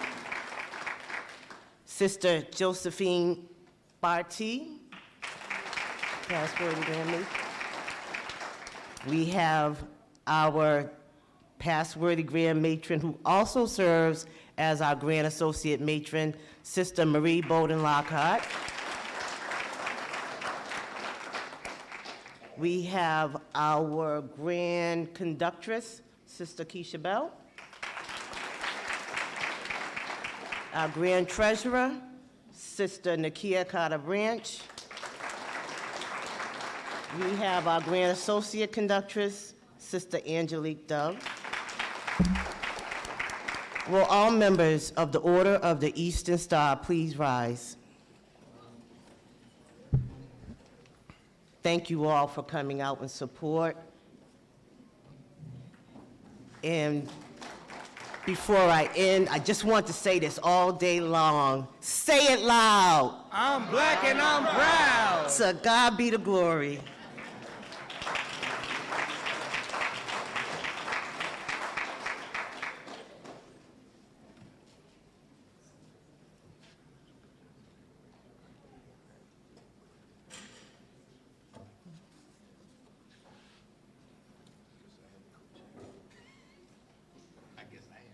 All right. Sorry I was consulting, but with the director. Naheem and I go back about 35 years before either of us were Masons, and that's why we act like this. Anyway, it's now my distinct pleasure to introduce my double brother, the oldest, coldest, and boldest. It is my pleasure to introduce Deputy Grand Master, Right Worshipful Brother Justin A. Petty.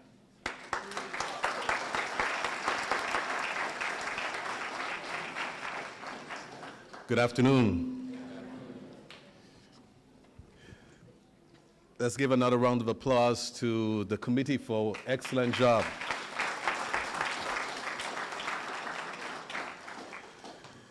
So, as Deputy Grand Master of this Most Worshipful Prince Hall Grand Lodge, I have several duties that I have to perform this afternoon before I introduce the Most Worshipful Grand Master.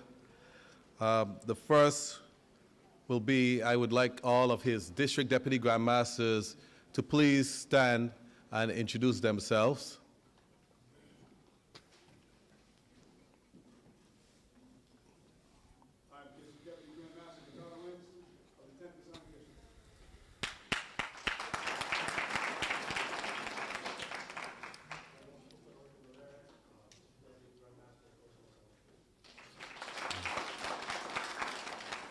back there on camera. We have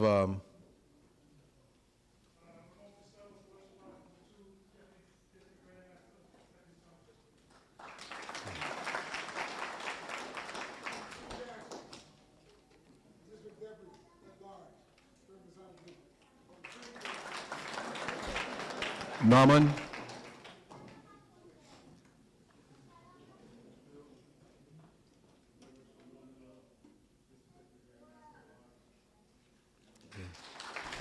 Thank you. Can I ask all of the heads of houses to please stand and be recognized? All the heads of houses.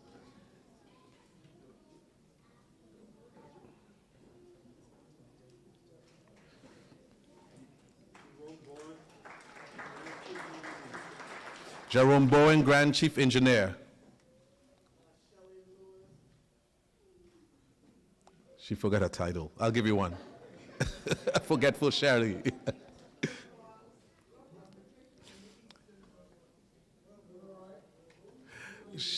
Shelley Lewis, Royal Perfect Matron.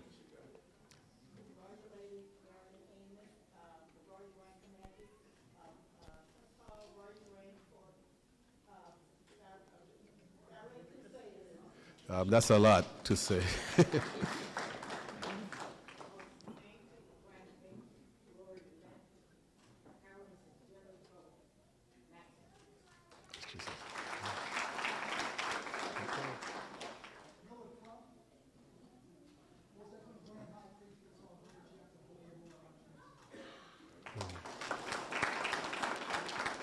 Do we have any other heads of houses? Now, will all of the appointed officers of this Grand Lodge please stand and recognize yourself, except the District Deputy Grand Masters who already did. All the other appointed officers, can you please stand? Stand forward.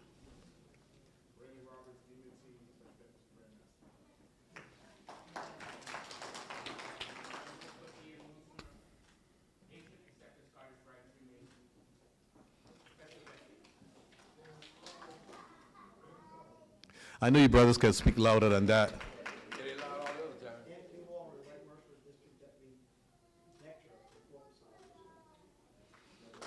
Raise your hand, because I can't see. You have to raise your hand. You have a lot of people standing in the back.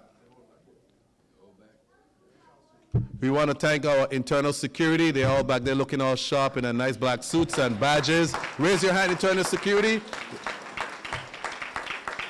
They keep us safe in here. Okay, and wherever we go, so we want to thank you for the wonderful job that you do as well. The Grand Master would thank you personally, but I wanted to also thank you as well.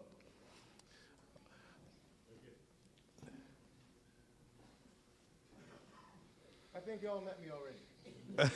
You were standing up. Your title. Oh, I'm sorry. I'm Brother Mwalim. I'm the Assistant Grand Historian for the Grand Lodge. I'm from Paul Lawrence Dunbar, number 19. And chairman of? And chairman of the Black History Month Committee.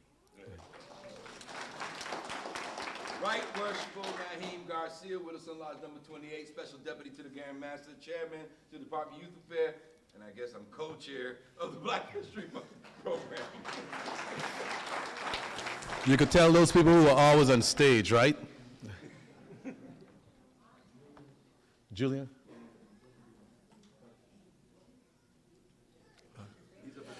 Okay, grand photographer, yeah. Also, Julian is the past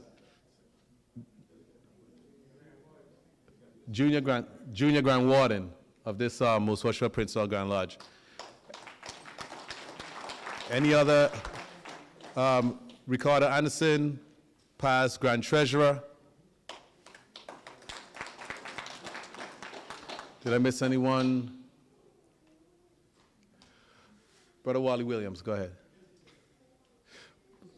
Brother Wally Williams, Special Deputy to the Grand Master. At this time, it gives me great pleasure to introduce the elected Grand Lodge officers, members of the cabinet, starting with Grand Secretary, Right Reverend Brother Sammy Belton.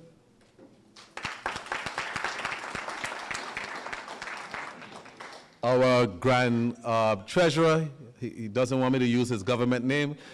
Right Worshipful, Brother Grover T. Owens. Tucker Owens. Tucker Owens. I'm sorry, I was just reading my script. I'm sorry. Our junior grand warden, Right Worshipful Robert C. Young. My right-hand man, who sits on my left, though, the senior grand warden, Right Worshipful Brother Colin M. Harrell.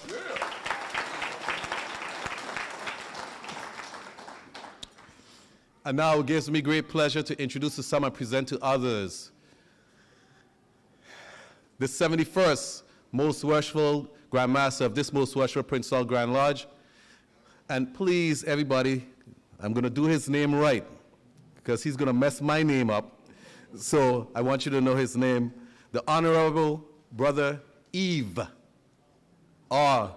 Mignon. Please rise and receive him. Thank you. Please be seated. He failed to mention I spent 3 hours right here for him to practice that. To the Right Worshipful Deputy Grand Master, Justin Petty. To the Worthy Grand Matron, Worthy Grand Patron, Associate Grand Patron. To the clergy present. To my good friend, my classmate, State Rep, Brother L. William.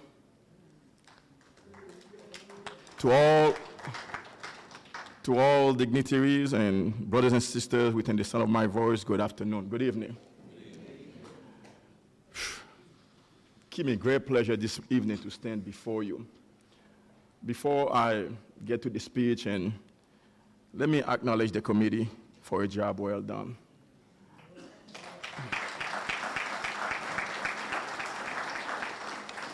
This is what happens when you have nothing but the best. I'm very proud of this committee, and they introduced themselves already, but I'm gonna have the chairman come back here to introduce the members of his committee. But they're professional, and I just put him to be the chairman and co-chair. I call him to make him the co-chair. He's a very popular man. He's Hollywood. He's in a lot of movies, and when I call him, he said, Grandmaster, I might be in Hollywood shooting a movie. And I said to him on February 25th, at 4 o'clock, you'll be in 24 Washington Street at the microphone. He said, okay, Grandmaster, you will in pleasure. But at this time, before, Brother Chairman, please come forward and introduce your committee very quick. First, I'd like to introduce my co-chair and three and a half decades of collaboration, Right Worshipful Brother Naheem Garcia. I would also like to acknowledge, let me see, who else am I seeing? Oh, Grand Associate Conductress, Miss Angelique Dove. Worthy Matron of Mount Zion number 21, Miss Marita Powell, Sister Marita Powell. From Paul Lawrence Dunbar number 19, Brother Morgan James Peters II. We just look alike because we're from the same neighborhood. And who else do I have? Oh, I'm sorry. Also, I'm doing this on the fly. I don't have the paper in front of me. That's the problem.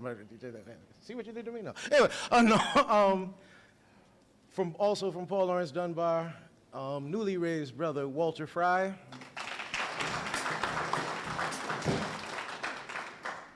Thank you. All right. No more flying without a net. And of course, our advisor, Right Worshipful Brother Justin A. Petty. And that's it. All right. Thank you. Chuck B. Chuck B. I say it for you. Great guitarist, isn't he, though? This, as Prince Hall Mason and as an institution, this program is a very important program for us. Let it be clear that every month is Black History Month.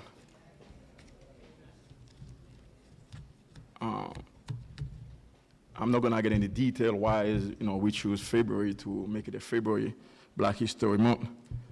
The Assistant Grand Historian came before you and gave you pretty much a quick vision of Prince Hall. As he stated, Prince Hall joined Freemasonry. Not mainly he wanted to be a master mason. He joined Freemasonry as a part of a movement to free his slave, the Black in America. Matter of fact, I have copy of two letters in my office, one dating in 1954 and one dating in 1984. Those two letters, when the Grand Masters in 1954 and 1984 petitioned England for recognitions. Even though they're so many years apart, but they're pretty much stating the same thing.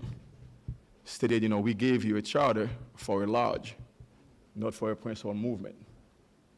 As I stand before you this evening, we are proud to say that we are well over 500,000 Black men around the world, and well over 300 sisters that can trace their origin right here in Boston, Massachusetts, because of the man Prince Hall.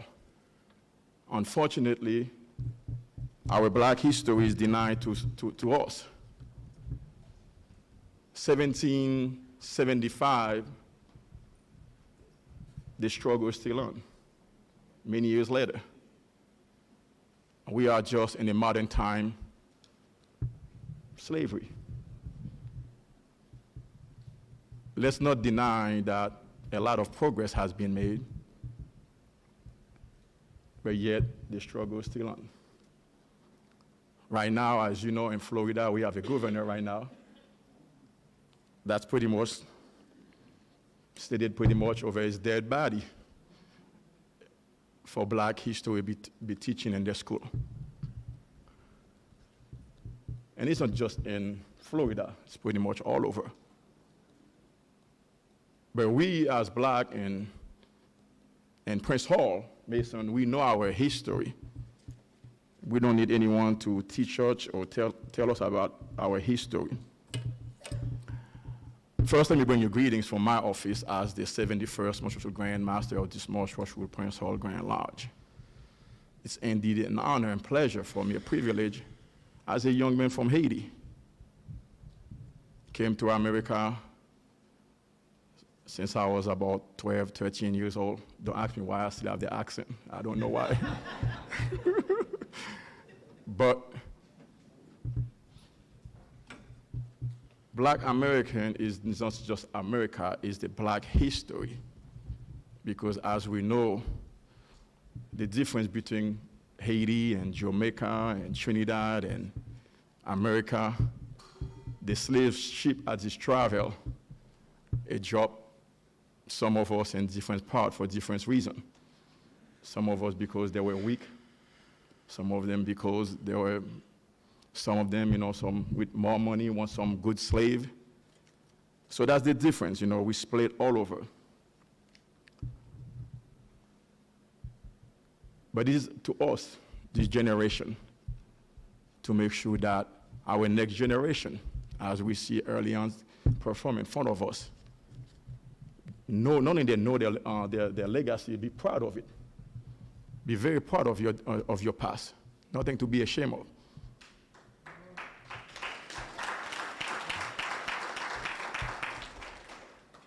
I want to thank the youth that came perform this evening here with us. Before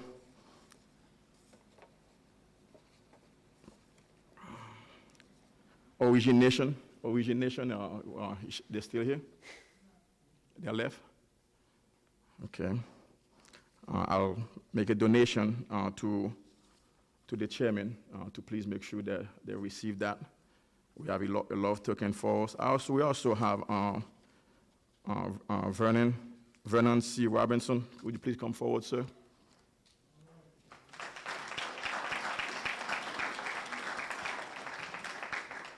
Please know there's no amount of money we can give you this evening, but this is a token of love, of our appreciation to you for being here this evening, be a part of our program. And we hope you receive it with the love we give it to you, sir. Thank you, sir. Thank you, sir. Thank you. Chuck V., please come forward.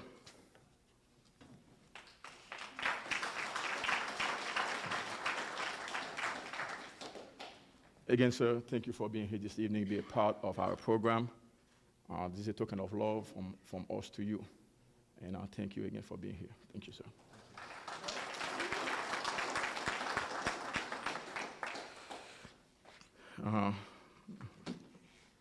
The Peters. I see Asa Peters. Asa Peters, okay.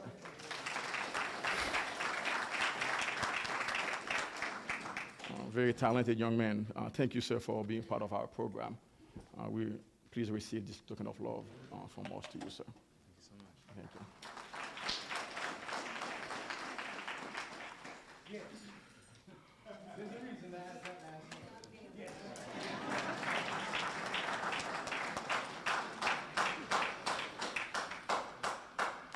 Before I do this, I'm going to ask my adoptive father, Robert C. Jackson, come forward, and also Bud William to please come forward.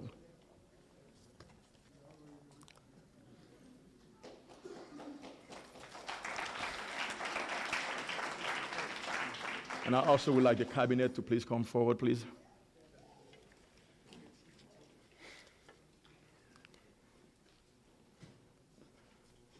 In the beginning of the month, I went to Springfield. As you know, I'm from Springfield, even though Seaside, I'm not from Springfield no more. But I was invited in Springfield, not just me, the Third National District were invited to Springfield for a Black History Month at this Mass Mutual, I still call it Civic Center, Mass Mutual Center.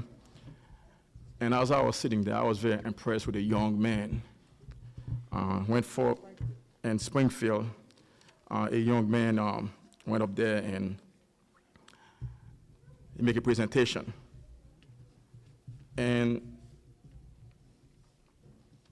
the three words, he chase, arrive, and stand.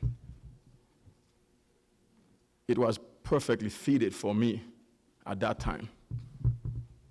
Sometimes you don't know the words in your mouth sometimes can hurt or can build. I want to stand before you to say to you, when I was sitting there, I was moved by your presentation. And as a young man, the future, you are our future. We see that in you, sir.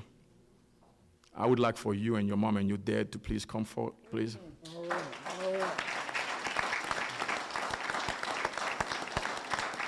All right,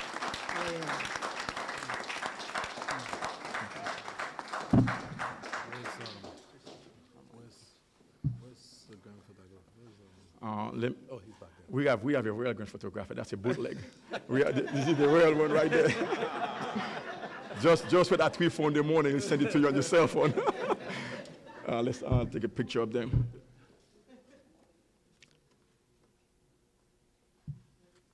Thank you. After he made that presentation, I went to the unofficial mayor of Springfield, which is C. Jackson. He knows everybody in Springfield. And I asked him about the young man. He said to me, that's my nephew. Now, keep in mind, his mom only have one child. He's the only man I know in my life that his mom only have one child, but he had nothing but nephews and cousins and nieces. And we usually do our scholarship in June. This is one of perks of being Grand Master. It is indeed a pleasure for me. I know you're in 9th grade.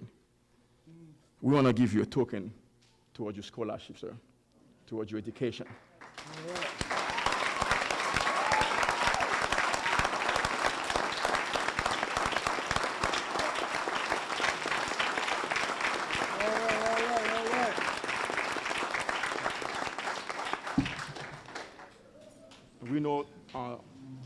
it's very expensive for education, but however, this will at least make a difference.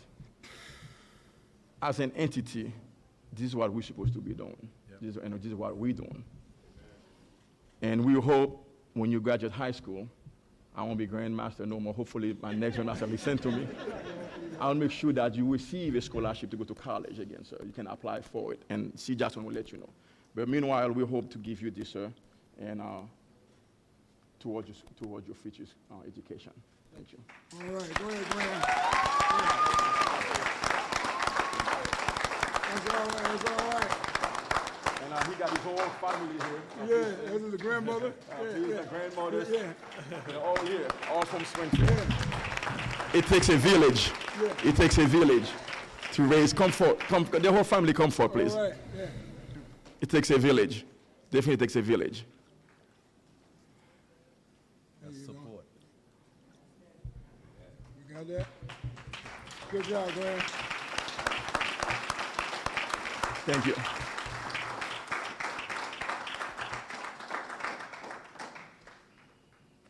Thank you. Thank you. Thank you. Thank you. Thank you. All right. Thank you. Thank you. Thank you. You're welcome. I got you. I got you next. No, you'll be okay. We also have this evening. You can sit down. You can sit down. Thank you. They're younger than me. I also have this evening some invited guests, some dignitaries that's here. I know some. I don't know them all. The political aspect, I'll leave it to the politician next to me. But the one I do know, I want to acknowledge them. And I want to acknowledge a good friend of mine, Phil Preveller, from the F&M Grand Lodge.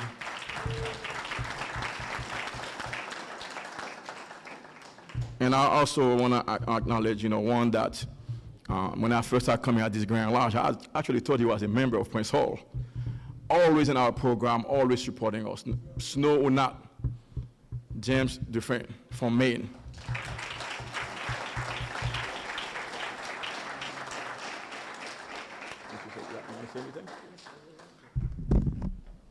As you noticed, when C came in here, I didn't get the microphone.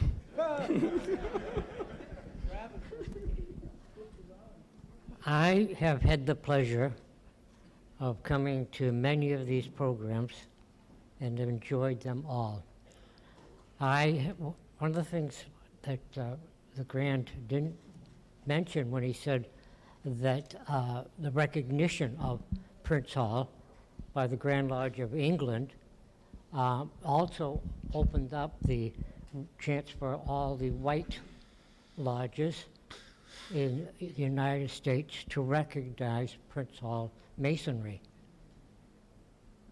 Now, the Grand Lodge of Maine was one of those.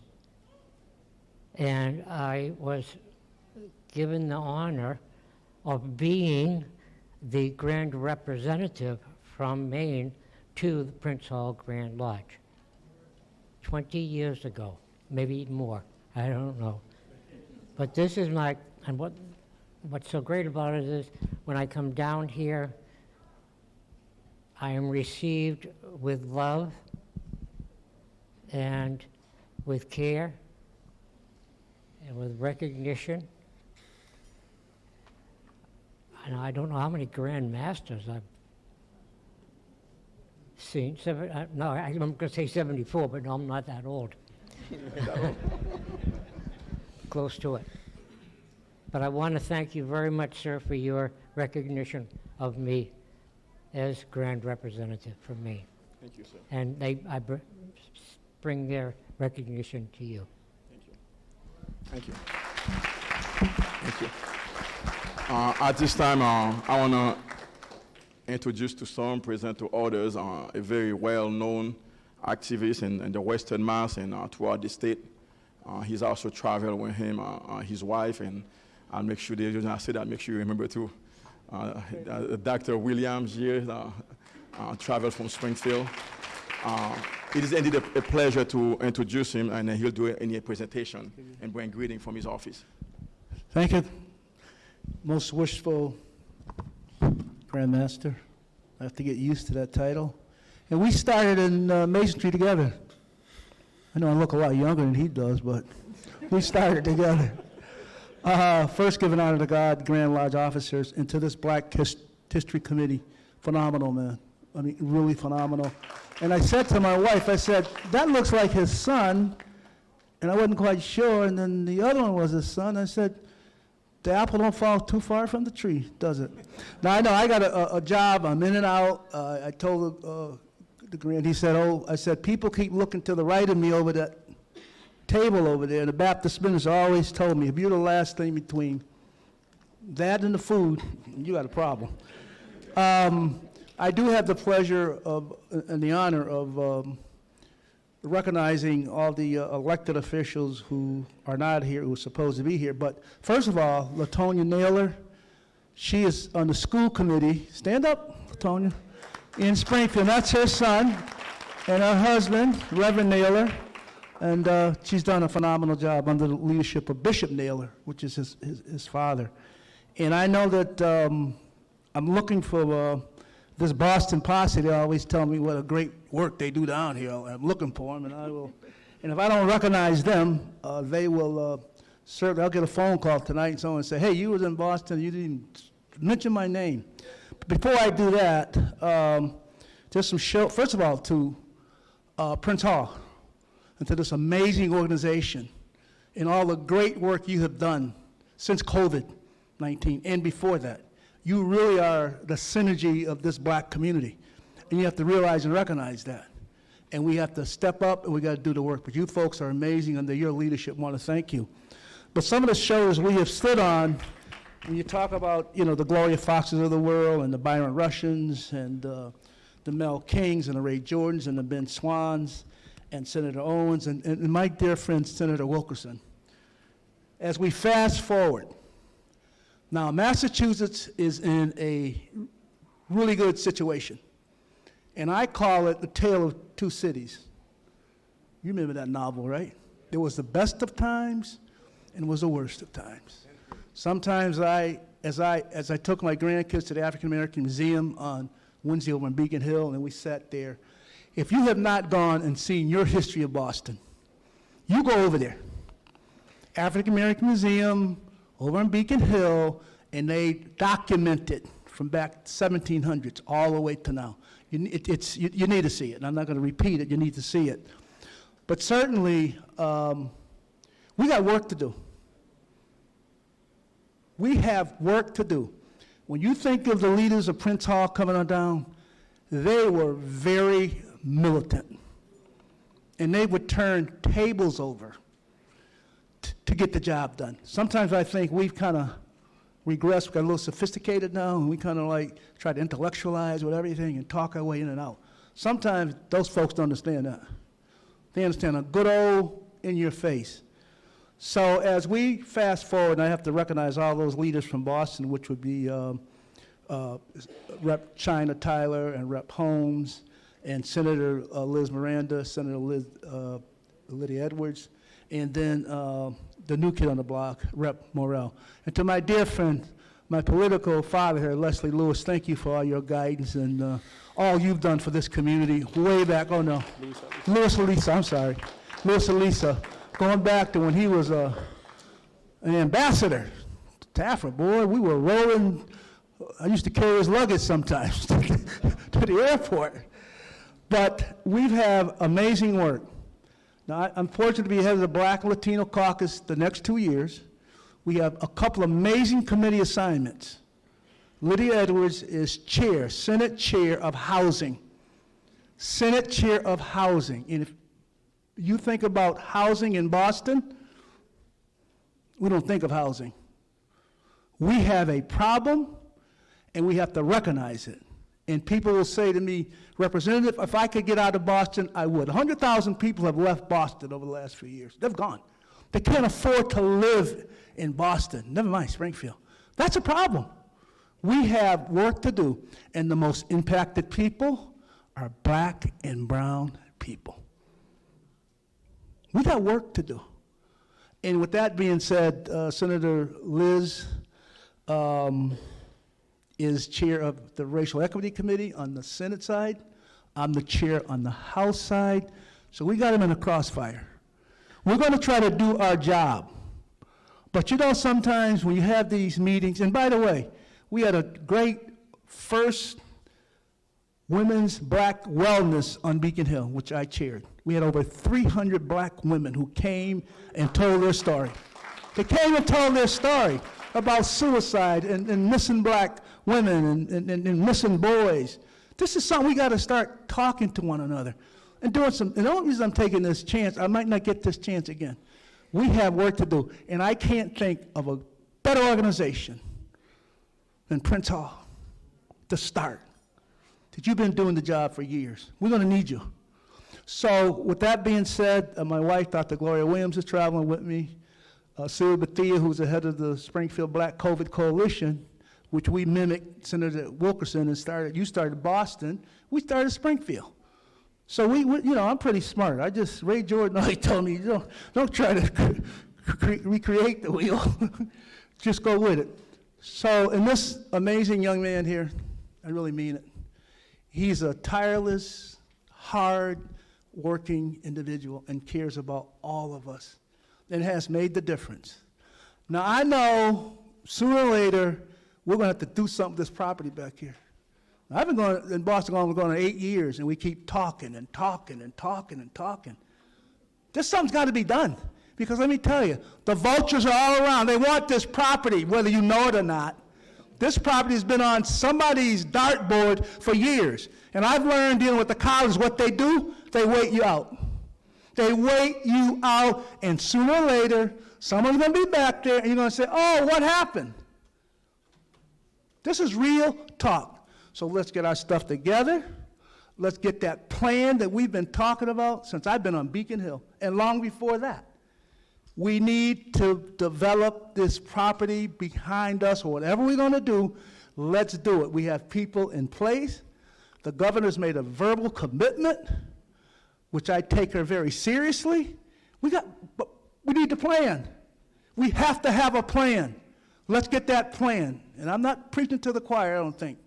We need to do it, and we got to do it right away. 20 years from now, we could all be out. And when them big developers, they'll come and get this property. As I said, I've seen it on dartboards. I've seen it. This is serious, serious business. So let's take it serious. I know I went a little too long. So thank you for, it's just an honor to be here. And Springfield's in the house. Springfield, come up here, young man, come here. Now he spoke at, we do a Martin Luther King MLK service with the governor. Baker used to come down every single year. It was that big of a program. And over 1,000 people. And this young man got up there and turned the house out. Turned it out. He impressed the Grand so much that he brought him down here. This is what we're talking about. But you know what? I look over there, I see his mom and I see his dad. I know the kind of loving care and sometimes a little tough love sometimes that they have to put into it. But this is the product of what we can do. And my man over here, what you've done with your kids, that's what it's about. That's exactly what it's about. So Prince Hall family, thank you to the fraternities and the sororities and all of you who have made up this great, great program. This is great. That's why I got to get high speed so I can leave Boston and get in there and get back to Springfield in a reasonable amount of time. I know y'all don't like us to talk about high speed. Don't start talking about that. We're going to get high speed. From Springfield, somebody said one day, someday. Thank you. Thank you. Thank you. Thank you. I was once told, make sure you give the mic to the politician at the end of the program. Because now I'm going to be the bad guy because I still got some work to do. But that's my good friend right here, my good brother. It's given me great pleasure this evening. One of the brothers I called, and I want him to be here, two of them.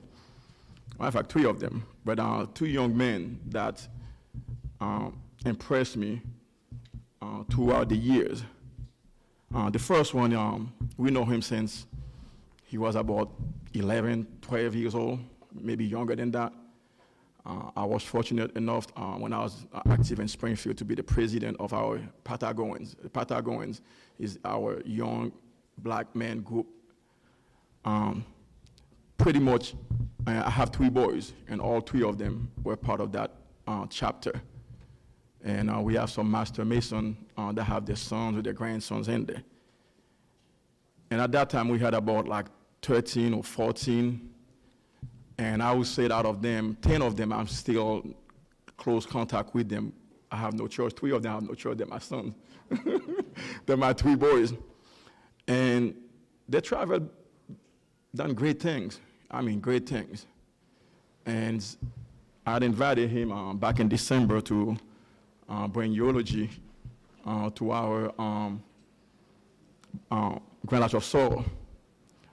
And I would like for him to come forward. I have great respect for this young man. He's a pastor, very young man, about 31 years old, just got married. Pastor James Harrison. Praise the Lord, everybody. If you've never been to church, you go to the church one time, he'll turn the devil to an angel. I can guarantee you. Praise the Lord, everybody. Can we give God a round of applause? I know we've been here a long time, but it's always a privilege and an honor to be able to be here with you. I thank God for each and every one of you. I thank God because some of these grown men that are just a little bit older than me and still have more hair than I do helped raise me from the time of a boy to where I am now. So God bless each and every one of you. I'm excited about God. I'm excited about Jesus, and I'm excited to be black. Amen? God bless you.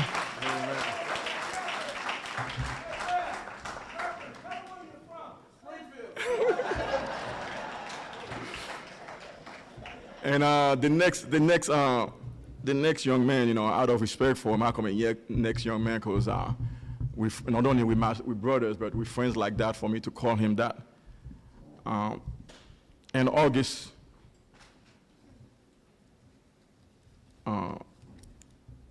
he was last year, in May 2022 of last year, he was elected the president Massachusetts Black Lawyers Association, one of our own, right Worshipful, DeAndre Fernandez, please come forward.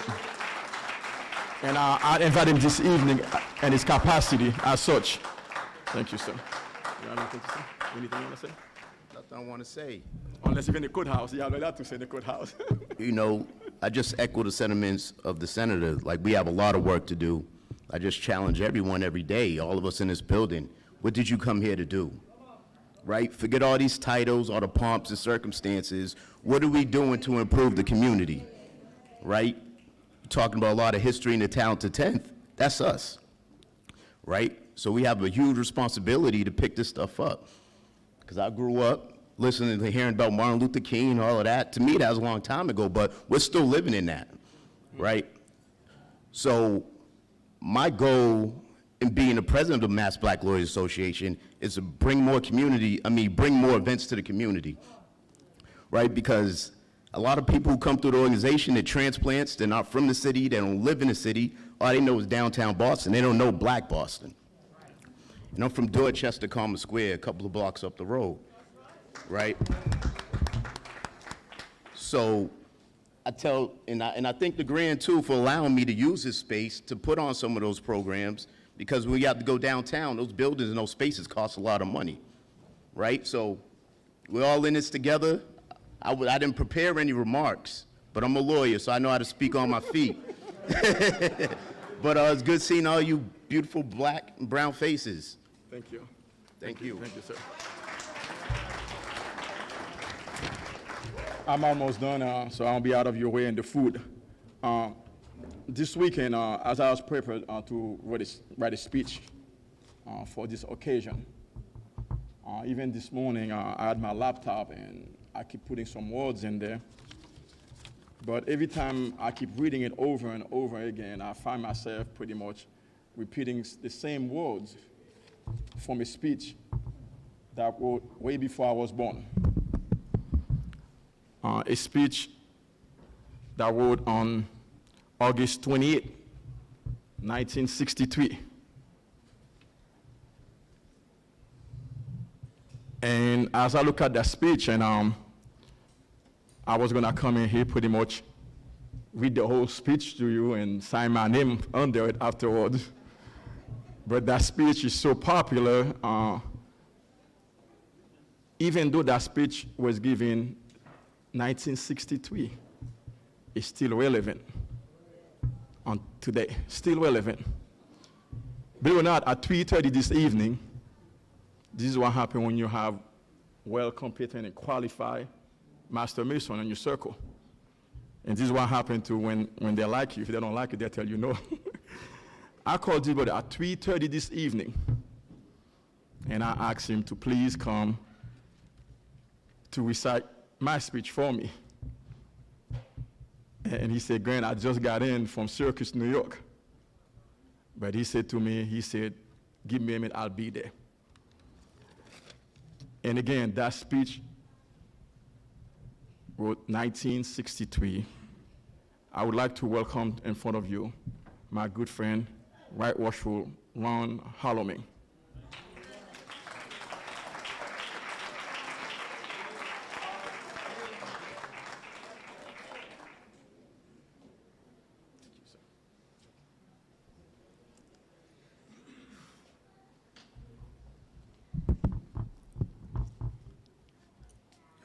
Like the grant has said, it's been this August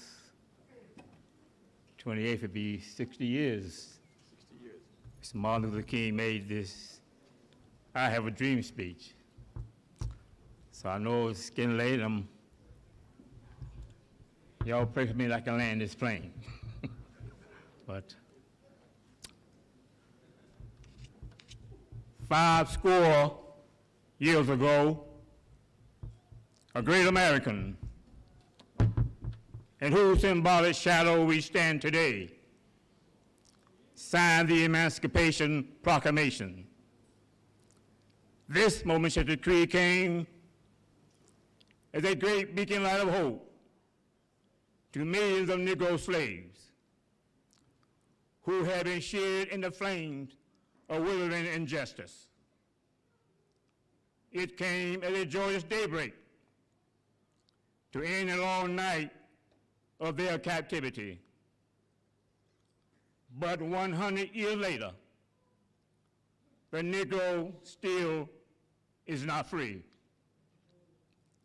100 years later, the life of the Negro is still sadly crippled by the manacles of segregation and the chains of discrimination. 100 years later, the Negro lives on a lonely island of poverty in the midst of a vast ocean of material prosperity.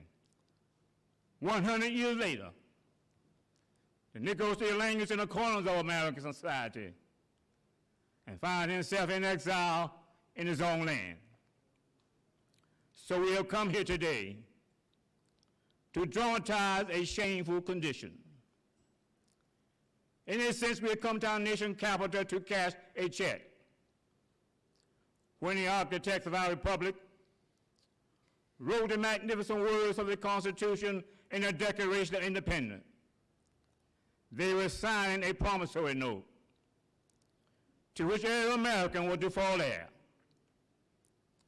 This note was a promise to all men, yes, black men as well as white men, will be guaranteed the unalienable rights of life, liberty, and the pursuit of happiness. It is obvious today that America has defaulted on this promissory note insofar as the citizens of color are concerned. Instead of honoring this sacred obligation, America has written the Negro people a bad check. A check will come back marked insufficient funds. But we refuse to believe that the Bank of Justice is bankrupt. We refuse to believe that there are insufficient funds in the great wealth opportunity of this nation.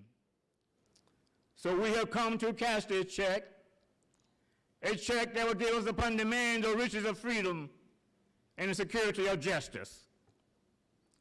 We have also come to this hollow spot to remind America of the fierce urgency of now. This is no time to engage in the luxury of cooling off or to take the tranquilizing drug of gradualism. Now is the time to make real the promises of democracy. Now is the time to rise from the dark and desolate valley of segregation to the sunlit path of racial justice.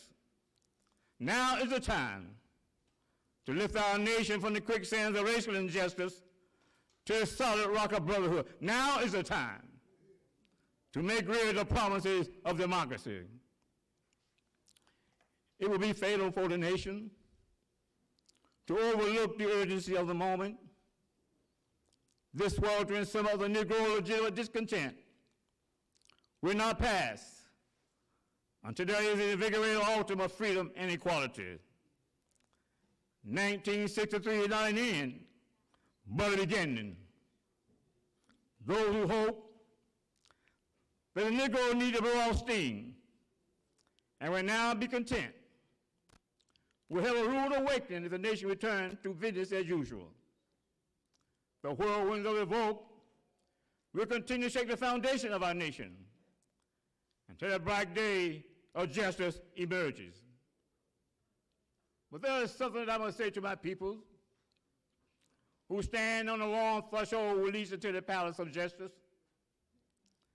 In the process of gaining our rightful place, let us not be guilty of wrongful deeds. Let us not seek to satisfy our thirst for freedom by drinking from the cup of bitterness and hatred. We must forever conduct our struggle on the higher planes of dignity and discipline. We must not allow our creative protests to degenerate into physical violence. Again and again, we must rise to majestic heights of meeting physical force with soul force. That marvelous humility we have engulfed the Negro community must not lead us to a distrust of all white peoples. For many of our white brethren, by the evidence of their presence here today, they have come to realize that their destiny is tied up with our destiny. They have come to realize that their freedom is inextricably bound to our freedom. We cannot walk alone. And as we walk, we will make the pledge that we shall always march ahead. We cannot turn back. There are those who are asking the devotees of civil rights, when will you be satisfied? We will never be satisfied as long as the Negro is still faced with all the unspeakable horrors of police brutality. We will not be satisfied as long as our bodies, heavy with fatigue of travel, cannot gain lodges in the motels of the highways and the hotels of the cities. We cannot be satisfied as long as our children are stripped from their selfhood and robbed of their dignity by signs that say, for white only. We cannot be satisfied as long as a Negro in Mississippi cannot vote, and a Negro in New York believes that he has nothing for which to vote. No, we are not satisfied, and we will not be satisfied until justice rolls down like waters and righteousness like a mighty stream. I am not unmindful that some of you have come here today out of great trials and tribulation. Some of you have come fresh from narrow jail cells. Some have come from an area where you're crushed for freedom and left you battered by the storms of persecution and staggered by the winds of police brutality. You have been the veteran of created suffering. Continue to work with the faith. The unearned suffering is redemptive. Go back to Mississippi. Go back to Alabama. Go back to South Carolina. Go back to Louisiana. Go back to the slums and get over our northern cities, knowing that somehow this situation can and will be changed. Let us not wallow in the valley of despair. I say to you today, my friend, So even though we face the difficulty of today and tomorrow, I still have a dream. It is a dream deeply rooted in the American dream. I have a dream that one day this nation will rise up and live out the true meaning of its creed. We hold these truths to be self-evident, that all men are created equal. I have a dream that one day on the red hills of Georgia, the sons of former slaves and the sons of former slave owners will be able to sit down together at the table of brotherhood. I have a dream that down in Mississippi, the state of Mississippi, will be transformed into an oasis of freedom and justice. I have a dream that my 4 little children will one day live in a nation where they will not be judged by the color of their skin, but by the content of their character. I have a dream today. I have a dream that down in Alabama, with his vicious racists, with his governor having his lips dripping with the words of imposition and nullification, one day right there in Alabama, little black boys and black girls will be able to join hands with little white boys and white girls as sisters and brothers. I have a dream today. I have a dream that one day every valley will be exalted. Every mountain and molehill will be made low, the rough place will be made plain, and the crooked place will be made straight. And the glory of the Lord shall be revealed, and all flesh shall see it together.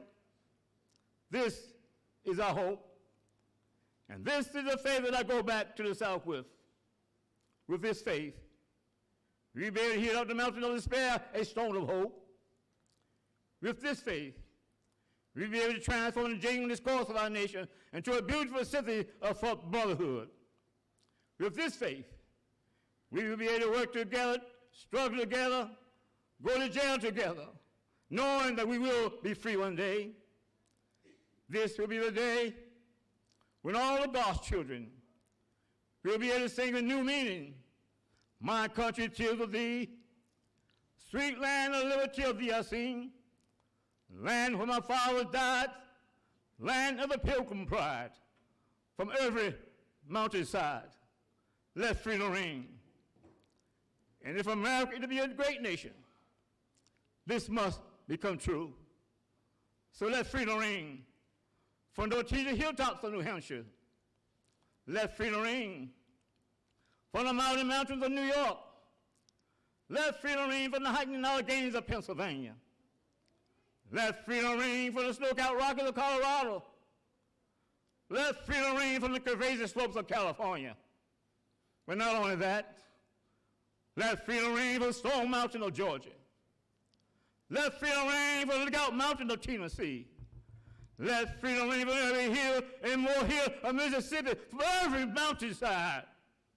And when this happens, when we let freedom ring, when we let it ring from every village and every hamlet, from every state and every city, we'll be able to speak of a day when all of God's children, black men and white men, Jews and Gentiles, Protestant and Catholic, we'll be able to sing in the words of the old Negro spiritual, free at last, free at last, thank God Almighty, we're free at last.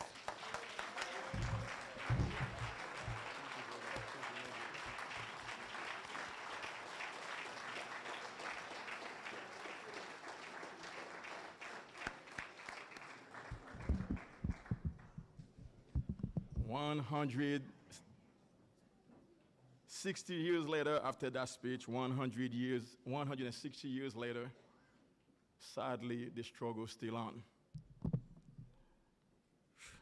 There's not much to say, but to thank the cabinet, the Grand Lodge cabinet, for always support for the work you're doing for the Grand Lodge. And I want to especially thank the internal security. As the deputy said, they're there to protect us. No, they're there to protect him, only him the security. But I want to thank for a job well done, and so many of you here this evening about Chris Marino, the chairman. Again, please come forward, the internal security. Please come forward very quick. Just come a little bit more forward so they can see you. I want to thank them for a job well done. And as you can see, they're wearing badges with Masonic badges, but don't let that badge fool you. They all have a royal badge in their pocket. They're all police officers and retired police officers, and they're all serving this Grand Lodge. And then the beauty for those our visitors that's here, the beauty of it, Freemasonry, this is a true labor of love. True labor of love. They're all here. We are here to better our community. All of them, they're all to the security in here. They work under my umbrella. Thank you.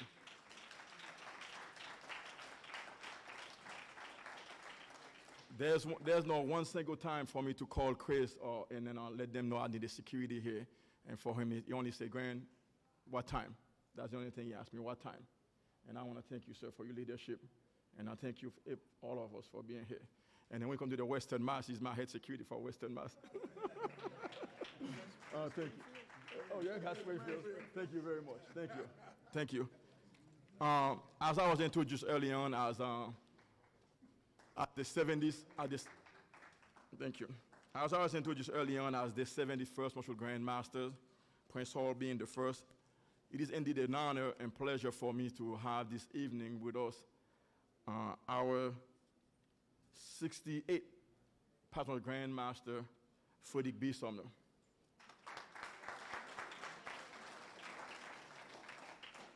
I also want to thank my adoptive father, C. Jackson, for coming down here, and his lady, my adoptive mom, Sylvia, and State Rep and his wife, and the whole Western Mass for coming down here to support my large brother that's here this evening. And I also want to acknowledge Luis Alisa.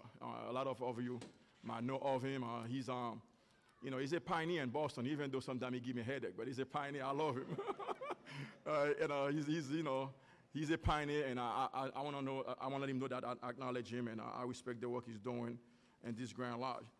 Before I take my seat, I would like to leave you with this 4-paragraph from a speech given by Prince Hall.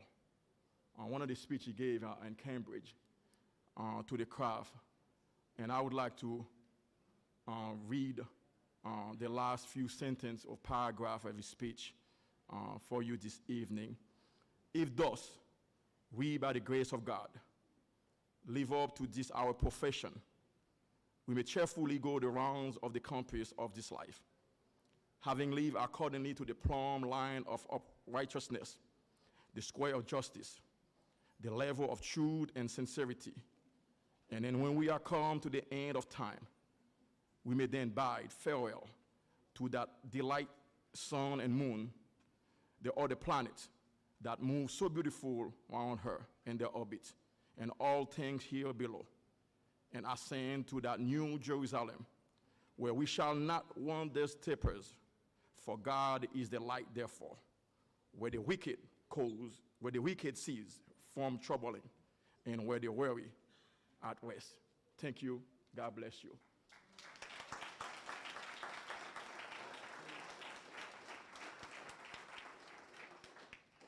If a senior, if you don't mind, sir, I got it.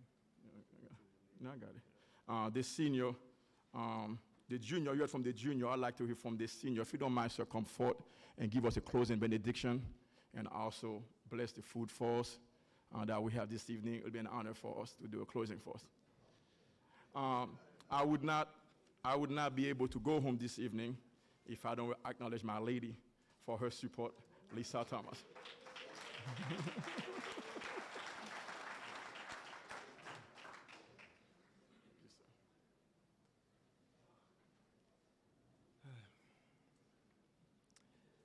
Thank you. You want me to? Do a benediction and bless the food for us. Okay, thank you for this. Thank you for the opportunity to do the benediction. As we're all standing, Father God, we thank you, oh God, for you allowing us to gather here with safety, oh God, as we traveled over the highways, oh God. We thank you for those that participated in this event, oh God. We thank you and we ask of you to continue to help us unite together so we can get the work and the job done that's needed. We thank you for your grace and your mercy that you had over us on our lives, oh God. In spite of our faults, in spite of our shortcomings, we thank you anyhow, oh God, for your grace and your mercy. We ask of you to bless this food, sanctify it according to your word. Oh God, move out all imperfections. In Jesus' name I pray. Thank God. Amen. Amen. All right. Thank you. This concludes the program. We have food up there for us.